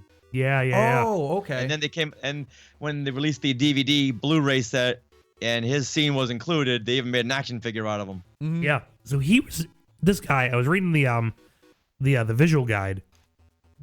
The Blue Leader was the head of all the squadrons. He had like red, gold. They were all reporting to him. He was the number one flyer. That guy, like, he might have been able to do the trench run. Well, I think was it Red Leader or was it Radis that told Blue Squadron to go down? Was it Radis? I think he said Blue Squadron go down. Yeah, they were the top. They were the elite. Yeah. Gotta go see it again now, Sarah. I know, right? We have to see it again. Amazing. Yeah, I also need to see what music cue is happening when the Star Destroyers collide. Yes, wow. What an epic scene. Yeah, amazing. I think that's got to be my favorite scene out of any Star Wars film. I did not see that coming, and when that one just sliced the top off the other one, I don't know. My head just went like, I can't handle this. There's way too much information coming here. Yeah, I know. It's amazing, especially using that one Hammerhead Corvette that we'd seen in Rebels. So cool. Right. Yeah. It's unreal how you can see the structure, like all the metal, the interior of the destroyer, all the rebar ripped apart. Yeah, you know? Yeah, going all over the place. Yeah. So Richie, you sound like you were brought back to a little kid with this movie. My God, I apologize for my voice. That's okay. We've all been there, believe me. Oh yeah. After the first screening, Richard, what did you say? I said a lot of stuff. No. During the screening, I kept poking on Sarah, look, and my face was literally hurting me from smiling so much. Oh man. Yeah. But then of course, as the movie went on, you didn't smile as much. You saw all your friends go down. Yeah. Did you smile when Vader hit the lightsaber? The Vader with the lightsaber? Oh yeah. Amazing. Yeah. That made me smile. See, isn't that weird? It's like I was literally, my eyes were tearing up. What was happening on Scarif. Yeah. And I'm like, oh, I hate the Empire. I hate them. And then right when you see Vader ignite the lightsaber, it's on. And I'm like, these guys are screwed. Yeah. And I'm like, look at them go. It's like you switch sides. Yeah. And I'm like, wait, what am I doing here? Yeah. What? Whoa. And then they get the plans, they go away, and I the way that they end that movie is awesome because we heard that it ends minutes before A New Hope, but I was like, Seconds. and I was like, how are they going to do this? And I was like, oh my God, they did it, and it's amazing. The second it ends, it just drop ends. Mm-hmm. It takes you right up to the edge, it drops. It's like. What happened? And then Sarah and I ran home and we automatically put in A New Hope. We just had to watch it. It was not even a second thought. It's so much process. You watch 2 hours and it just drops you like no other movie. It makes you when they're going over the Death Star plans and where to attack and stuff. It makes you be like, hey, too bad he didn't say, hey, a brave group of people went down there called Rogue One and they got us these plans. So you guys, it's all up to you to do this. Obviously we didn't have this story, but that's how I look at A New Hope now. I'm like, they got the plans because of these Luke didn't even know. Unbelievable people. Yeah. Luke didn't even know. Leia didn't even know them on a first name basis. They didn't know who was on that beach. Not at all. Not at all. 3PO and R2, they were on the TV 4. They didn't even have a clue what was going on. They're along for the ride. Yeah. They're talking to Luke. They're like, we're gonna go for a ride today. Yeah, where are we going? I don't even know. Another mission. Well, we have to follow Leia. So. Yeah. They were with Captain Antilles. What does C-3PO say? Something about, they never told me they were going to Scarif? I know, Yeah. right? Yeah. Can you believe that? They got Anthony Daniels in there. They're probably like, I always wanted to go to a tropical planet. Yeah. like 3PO, we don't tell you things. Yeah. Exactly. You like to talk. So get on board the blockade runner, and we'll be back soon enough, okay? Exactly. It'll be a very short mission. Just going to the store. Yeah. We're picking something up. Yeah, that's all we're doing. Yeah. Yeah, we'll be back before you know it, okay? They're probably dump him on Kenobi. Like, oh yeah, because I mean, Leia didn't really intend to go there. She wasn't really meaning to go to Scarif. She was like, she was boarding the Tantive 4 to get over to Tatooine. That was her job. This whole Scarif thing came together way too quick. She got pulled in there. She was waiting it out, trying to get to Tatooine, and 3PO was along for the ride. They're probably trying to dump 3PO and R2 off. Yeah, but you know what really blows my mind too is everything must have happened so fast Yeah, because seconds. The blockade runner was attached to the flagship. Yeah. And the flagship was the first big ship to leave. I don't think Bail knew that because they left. Because Radis, they already left before everybody was like, where is everyone? Bail said, Leia, go to Tatooine. She's like, all right. And she got, it's like getting into a car and the car moved, Well, it makes you wonder, she had to be on Yavin. What? She had to be on on Yavin because it's like she couldn't have been on Alderaan because it was everything was happening too fast. No, she was on Yavin. Like Jin was telling them what was going on, and they're like, "Oh, you're not Yeah. down." Wait, which guys? How do you feel about all those other, generals that had no hope in this plan? Oh, the senators. Didn't you want to just be like, some you guys can leave, get out? Well, they didn't. They weren't there the next day. Good. Yeah, totally. I'm like, you're all fired. You're gone. Yeah. What do you guys think about that? You know what? Go ahead. You know what? The one thing that before we answer your question, one thing that that's been rattling around in my head is when Mon Mothma told Bail Organa, I think it's time to go get your friend in the desert, and I still don't know why she thought we needed Obi-Wan at this point. I know the Empire is just making a mess of things, but wouldn't you not want to call on your Jedi friend? I think that she knew open war was inevitable, and it's time to pull out all the stops. And Jedi were, but you bring someone like a Jedi in there, it's going to attract attention. It's going to attract Darth Vader. The last thing you want would be a Jedi, especially Obi-Wan. I think she's probably thinking aggressively, though. It's time to attack. It's time to call in. Yeah, that was one of those things that. That one felt like one of those. We gotta wedge in this Obi-Wan line somewhere, and I think this is the only place we can do it. Totally, and then, it's and then possible. Bail says, I trust her with my life, and I know he meant Leia to go get Obi-Wan, but there's another line in there that there must be. Yeah. There must be, because every time it's like, wait a minute, Obi-Wan's not a her. He knows that. Right. Well, it makes you wonder. You're not the first people who I heard confuse that. Because someone else, my dad asked me that too. Like, what do you mean her? Yeah. I'm like, no. Listen to the music. That's Leia's music. That's who we meant. Right. It makes you wonder too, because she's so hush hush about hey, your Jedi friend. It's like, okay, we saw the ghost, so apparently Kanan and Ezra's not around. Yeah, they're not on there. It was confirmed that it's Hera Syndulla. Yeah, that was confirmed. It's not chance. Chopper, Hera. Yeah. Well, and we hear Dave Collins calling for General Syndulla. Yep. Calling for General Syndulla. Yeah. He does such a great job in especially I heard his voice so many times with the stormtroopers. Yeah, he did a lot. Yeah. I love it. All right, guys. It gets a little distracting. Oh, there's Dave. There's Dave. There's Dave. Oh, but you know man. what? If we had any friend who's gonna do a stormtrooper, I'm glad it's Dave Collins. Yeah, he is the best. Love that guy. We gotta get him back on soon. Yeah. Yeah, definitely. Next 2017. I have to have him back. Hey guys, thank you so much for coming on our special 100th episode show. My voice is almost entirely gone. Oh my god, it's almost there. It's almost gone. We have just one more segment to go, and then we're getting out of here. But thank you so much for being on Brews and Blasters. Well, you are welcome, and always remember, Neverland on Alderaan. Or And if you- Scarif. And if you do, gargle water. Boom. Hey, great talking to you guys.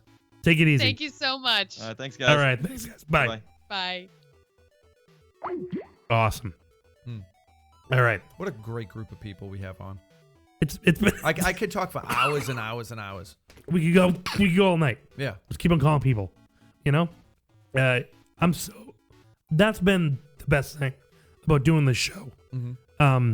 Just having all of these people, we can talk to. Yeah. And this community that's really formed. We have listeners in the chat. We have it's amazing. Well, think about it. Everybody that we just talked to, we met through this community. Yeah. Everybody that's listening, we talked to through Twitter. Yeah. It's just a giant Star Wars family. It's a circle. The community is incredible. Oh, yeah. And, Totally. I'm really happy that, people took to Yeah. what we're throwing out. Thank you. Thank you so much, guys. All right. Let's get the Techno Retro Dads on. I'm gonna call Schwa now.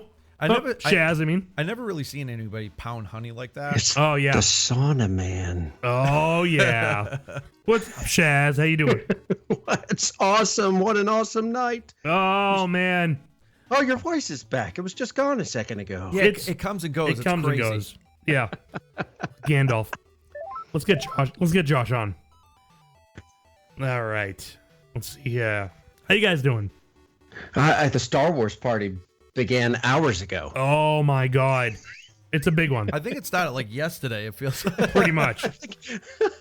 Is anyone still listening? Genius. Is anyone still there? They're still there, buddy. They're still hanging in. We got a good group in the chat right now. Man. That's great. Yeah. So, just waiting for Schwa to get on here. But what did you think of Rogue One? Rogue One? It was a pretty good movie. Pretty good? Are you kidding me? Are you kidding me? This thing is it's a guy who played Star Wars toys, made a movie. Yeah. It's the movie we always wanted to make. It's true. I think this is not.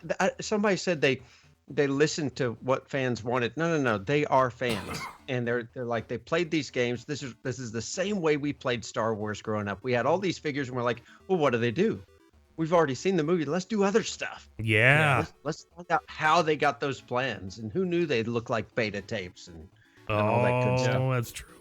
That's true. Yeah, and I'm pretty sure a lot of people, a lot of children, kids, whatever, probably exactly what you said, played with toys and being like, how did they get those plans? You know? Totally. You made a great point. Yeah. Hey, we have Schwa on too. You there, bud? I'm here. Yes. All right. You're here. Shaz is here. Chris is here. My voice is barely here, but we're gonna do this. We're gonna do it. It's okay. We got plenty of voices to help you. There you go, man. That's how we do it. It was funny. That's how we do it. Talking about like playing with toys, like when you're a kid, I can't tell you how many times that I had the soldiers in my mother's plants. Yeah. Yes. That was a clutch for me. I love that. Oh yeah. And mine was in the sandbox, and then we'd flood the sandbox with the hose, and they'd be running on the beach. Yeah, we did all that stuff. I never blew apart any AT-ATs though. Never blew apart any AT-ATs. No, you can't do that. No, that so thing expensive. costs way too much time and money. Well, speaking, that's right. Speaking of that scene, when Baze shoots that cannon at the AT, and then it looks back, and then that's perfect time for the X-Wings to save the day. Well, save that moment. Yeah. Good thing too. Yeah. I know, right? So let's hear some first impressions here, guys. What are we thinking? What do we think? Wow. First impressions. Okay. I am one with the Force. The Force is with me. I am one with the Force. The Force is with. Is that a good impression? I tried. I Not closed bad. my eyes when I did it. Chris, can you do a good Diego Luna? Fantastic. I think I will try to do a good Diego. No, I can't do it. Nah. I can't do it. I have to see it a few more times. I'll practice out. Maybe When do was a- the last time you talked to your father? Oh, not bad. Saw Gerrera. That was good. Did you? I can't. Get the giant squid. Boar Gullet. Oh my God. I love Boar Gullet. My favorite.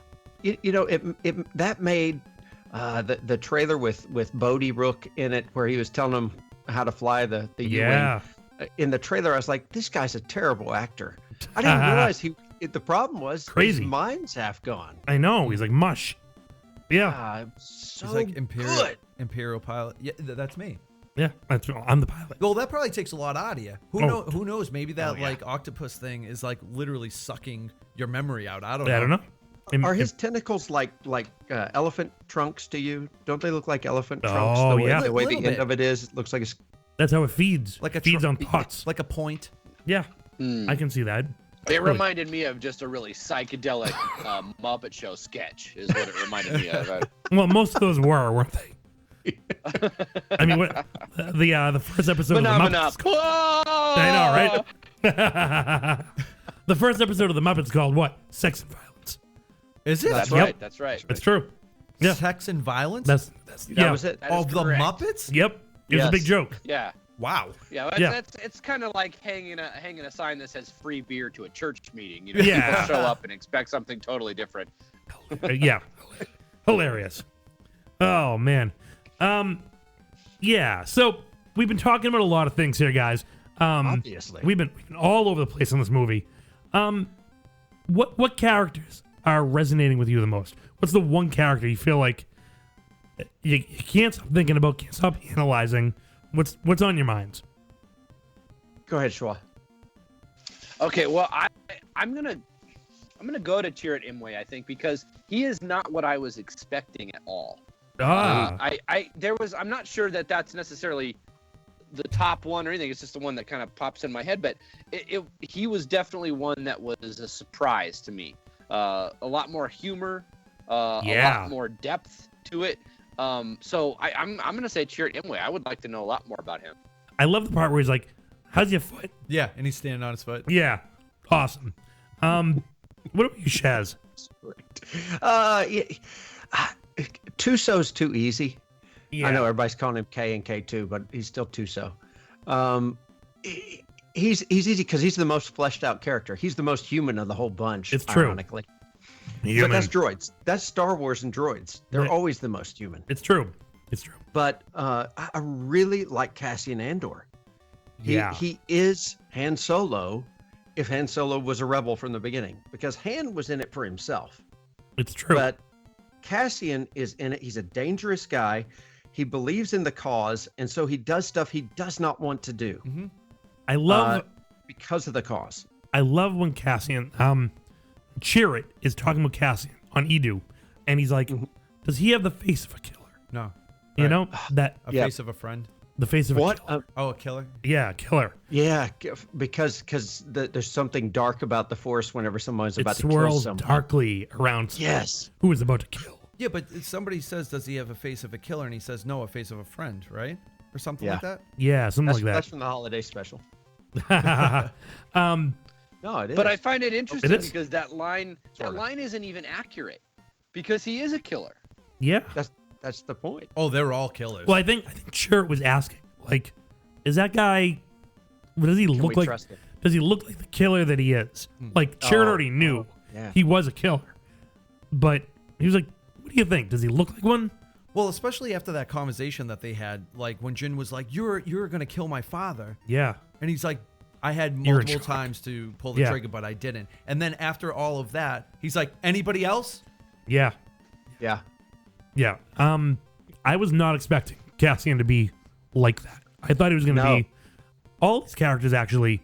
Maybe Rebels got me comfortable with hierarchical characters more. Not so much stereotypes, but like I don't know how to put it. Where it's not a stereotype, but there are these classic roles, right? These iconic molds that these characters sort of seem to fit into. The lovable rogue and the idealistic youth, and Yeah. you know,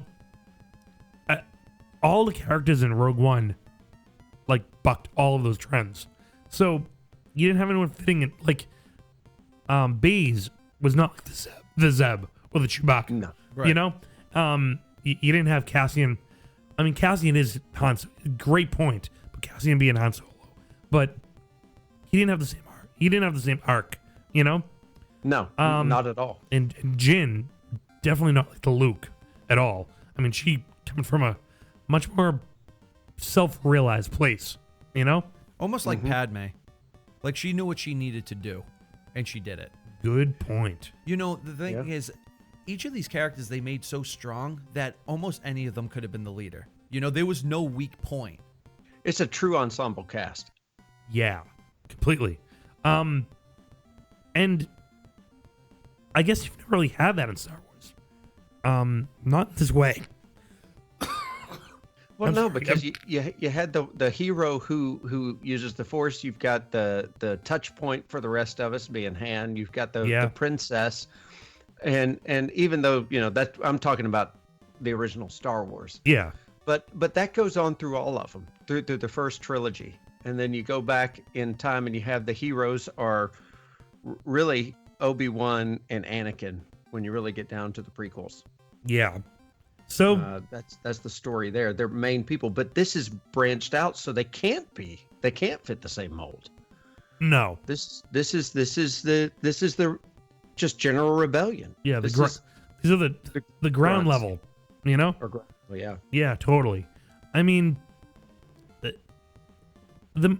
we all know that these characters they all die, right? So they can't have these sweeping character arcs that lead you to a radically different place. Right. They're not going to change who they are too much. No, I mean, or at all, actually. How long do you think the events were for Rogue One? How long? Yeah, sorry guys. It was 2 hours and 15 minutes. Well, now do you mean after the beginning when Jin was a child? Yeah. Or because you wouldn't want to include that in the arc because that was just sort of the introduction. Yeah, more like to a setup, right? Yeah, like Wobot prison. Guys, I would. You're like the end of the night. I know. I am falling apart. Oh my god. Like Chris talk. All right, here, man. We'll take care of this. I'll tell you what I think. I mean, I only think it was a couple of days. Yeah. Yeah. That's it. Yeah. She was already in prison. You know, they didn't show her getting captured for anything in particular. She was just happened to be in there, and everything had been kind of set up, but they didn't have to show you all that. No, not at all. I think it happened like at the most one day. At the most. Talk about a very eventful day. Yeah, right? Yeah. I think it might have been a little bit more just after they had gotten back from when her father was killed, and then they, talking to the Alliance, and they had to have a meeting that day. That's right. Yeah, I mean they came back, then they got the other ship. So I think it might have been a couple days, maybe 2 or 3, but definitely not very long. I mean, I know we're on different planets, but it's like, the sun was out on Jeddah. On Edu, it was dark and rainy. Yeah. Then they're at Yavin. So, I mean, it definitely... It messes with you. I would like to think it was a couple of days, Yeah, day, night, day. Yeah. Yeah, but also look at... And I don't know, I haven't actually analyzed this quite enough, but sometimes you can look at the time of day as a symbol of what's going on in that. Yeah. Because it was dark when her father died. Yes. Right. When her mother died, it wasn't nighttime, but the planet itself was black. It was dreary too. It was dreary, but I mean, it was just black. That Black was sand. the start.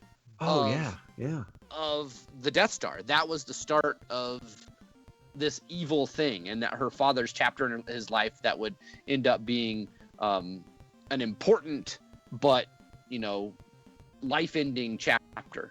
So, I mean, like I said, I haven't thought of that deep, but you can often look at the darkness and nighttime as being things that were bad that happened. Now, during the day, things happen bad also, like, the whole battle at the end. But that was good, too. Yeah, that was the hope. What they did caused the hope. Yeah. I like that. I like that a lot, guys. Amazing analysis. But Now, y'all have talked about, I'm sure, the red leader, gold leader showing up, and that was fist bump time. You know? So cool. So cool. unexpected.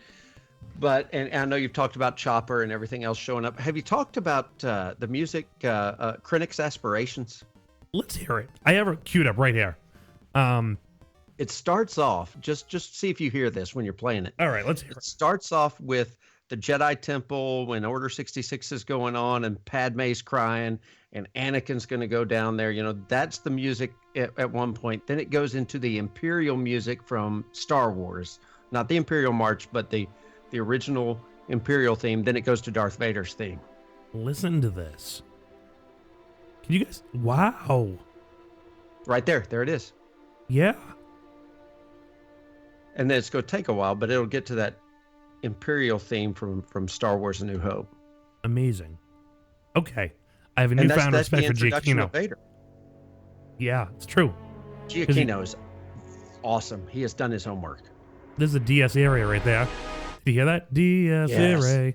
Yeah, we played that my senior year in high school. That was awesome. Watch. Totally. Right there. As you arrive on Mustafar. Guys, Vader's castle. Which was awesome. Even the inside was gory. How much of a thrill was it to see that finally realized on screen? Yes. I want to go back That there. may have been one of the few times I audibly gasped. Yeah. I want to go back Or there. not even a gasp, just kind of like a hoot. I want to see more of Vader's castle. What's going on there? Who are those guys? You know, just hanging out. Well, it's cool that Vader had royal guards. You get royal guards when he goes to have a spitz. He had his own team. He's a Lord of the Sith. Yeah. Yeah. He's definitely acting very lordly, right? I mean, That was an interesting way to set that up if they're just going to leave it there. I mean, his little, I don't know, advisor or whoever that was. Right? That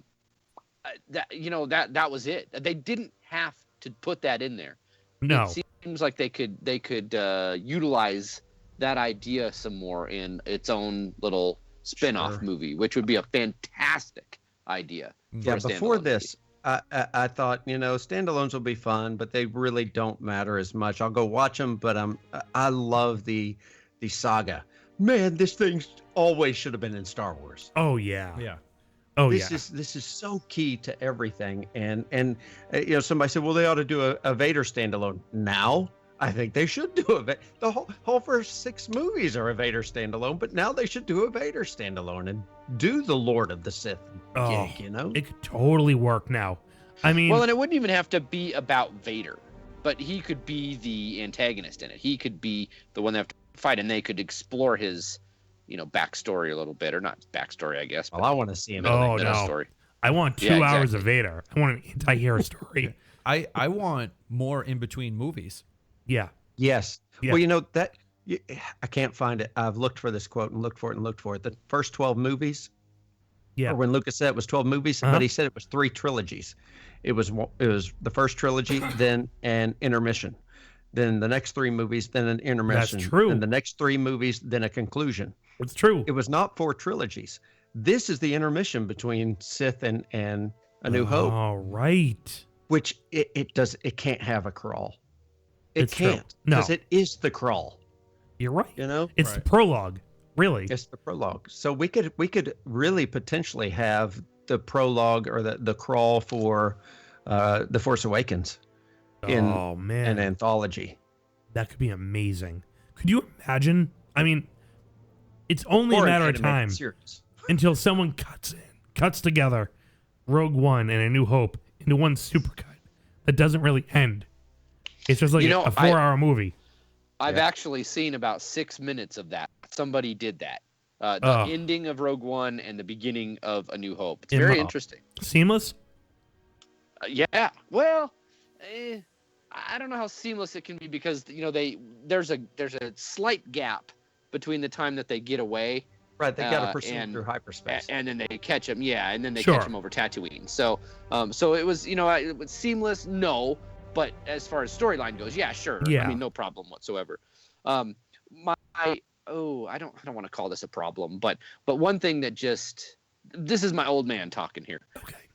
I some of my canon got thrown off in that ending, and I was a little bit bummed by it, but whatever, it's cool, and it can still be my canon because that's kind of my philosophy on that. But yeah, the Star Wars radio drama got a little bit thrown off. Oh yeah, with that ending, not a ton, but enough for me to go, oh, let's hear it. Oh, that's kind of some of my classic Star Wars there. People who haven't heard it.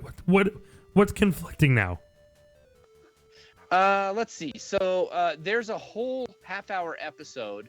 I think it's episode 2 of the radio drama that is about Bail Organa talking to Leia about going and picking up these plans, and she finds a rebel who was running from Vader, and he gets her. It's not the plans, but he gets her information about going to get the plans. And then she goes and she does get the plans, and they're transmitted directly to her, and then they run, and that leads into A New Hope. Well, there's always a little truth to legends, and what that was a shortening of the story for the sake of the listeners. There we go. Because that rebel was the guy that Cassian shot at the beginning. And then Leia did eventually get those plans, but I thought it was so cool they put it on the chip that she sticks in R2. It's amazing. Yeah, the way that all ended up. She didn't even know really what she had at that point. No. That's why I look at this movie. I just look at this now as the original Star Wars is 4 hours long. It's kind of true. It's true. You know, I could watch both of these movies combined. Like, yeah, we don't even need the crawl now because this movie was the crawl. Kind of, yeah. You know, and you can just mash them together and make like a 4.5 hour movie. Or you could take that teaser they had at London, start the crawl right there. Oh, yeah. And then, where it stops and goes flat and then fade into, boom, the beginning with the planet. And then at the end of that, you can do the third paragraph. And then start. Nice. I love it. I love it, guys. Guys, we're on to something here. Yeah. Yeah. Let's we're making movies. Let's get on that. Guys, thank you so much for coming on. My voice is gone. We're out of time. Yeah. We're out of time. I really appreciate you guys coming on. Brews and Blasters number 100. It's a real pleasure. Well, congratulations. Oh, thank you so much. Thank you guys. It was great talking to you. Great talking to y'all too. We're gonna have you on soon when my voice is back. We have a good time. All right. You know it, man. All right. Have a good night, guys. Good night. You guys take care. Merry Christmas. Same to you guys. Same to you.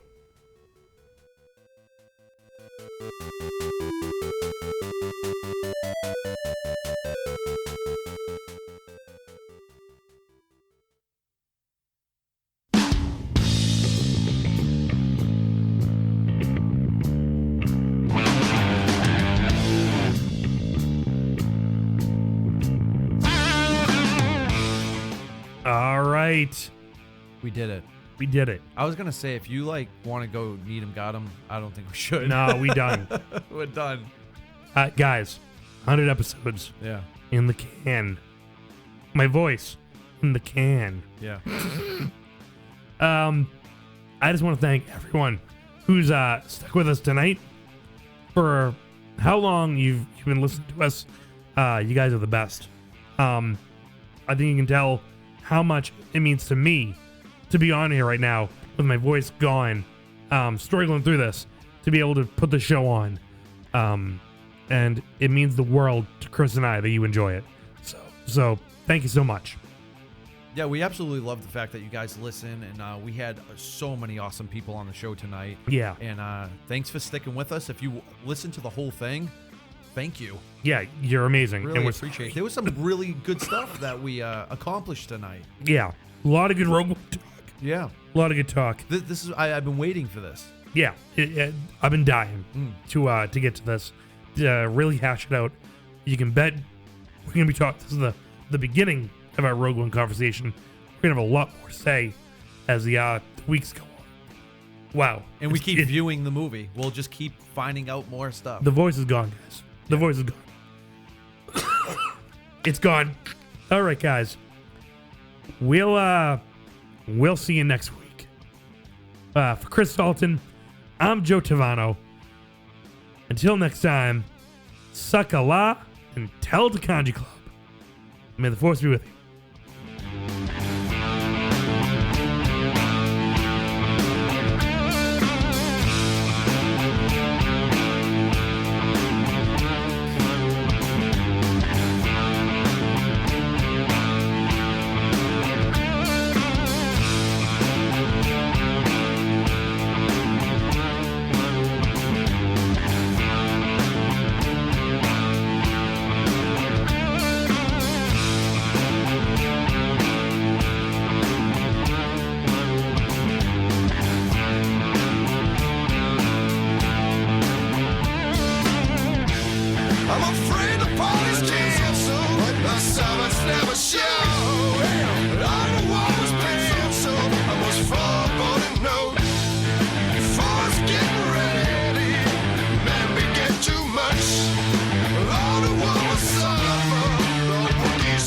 Clutch.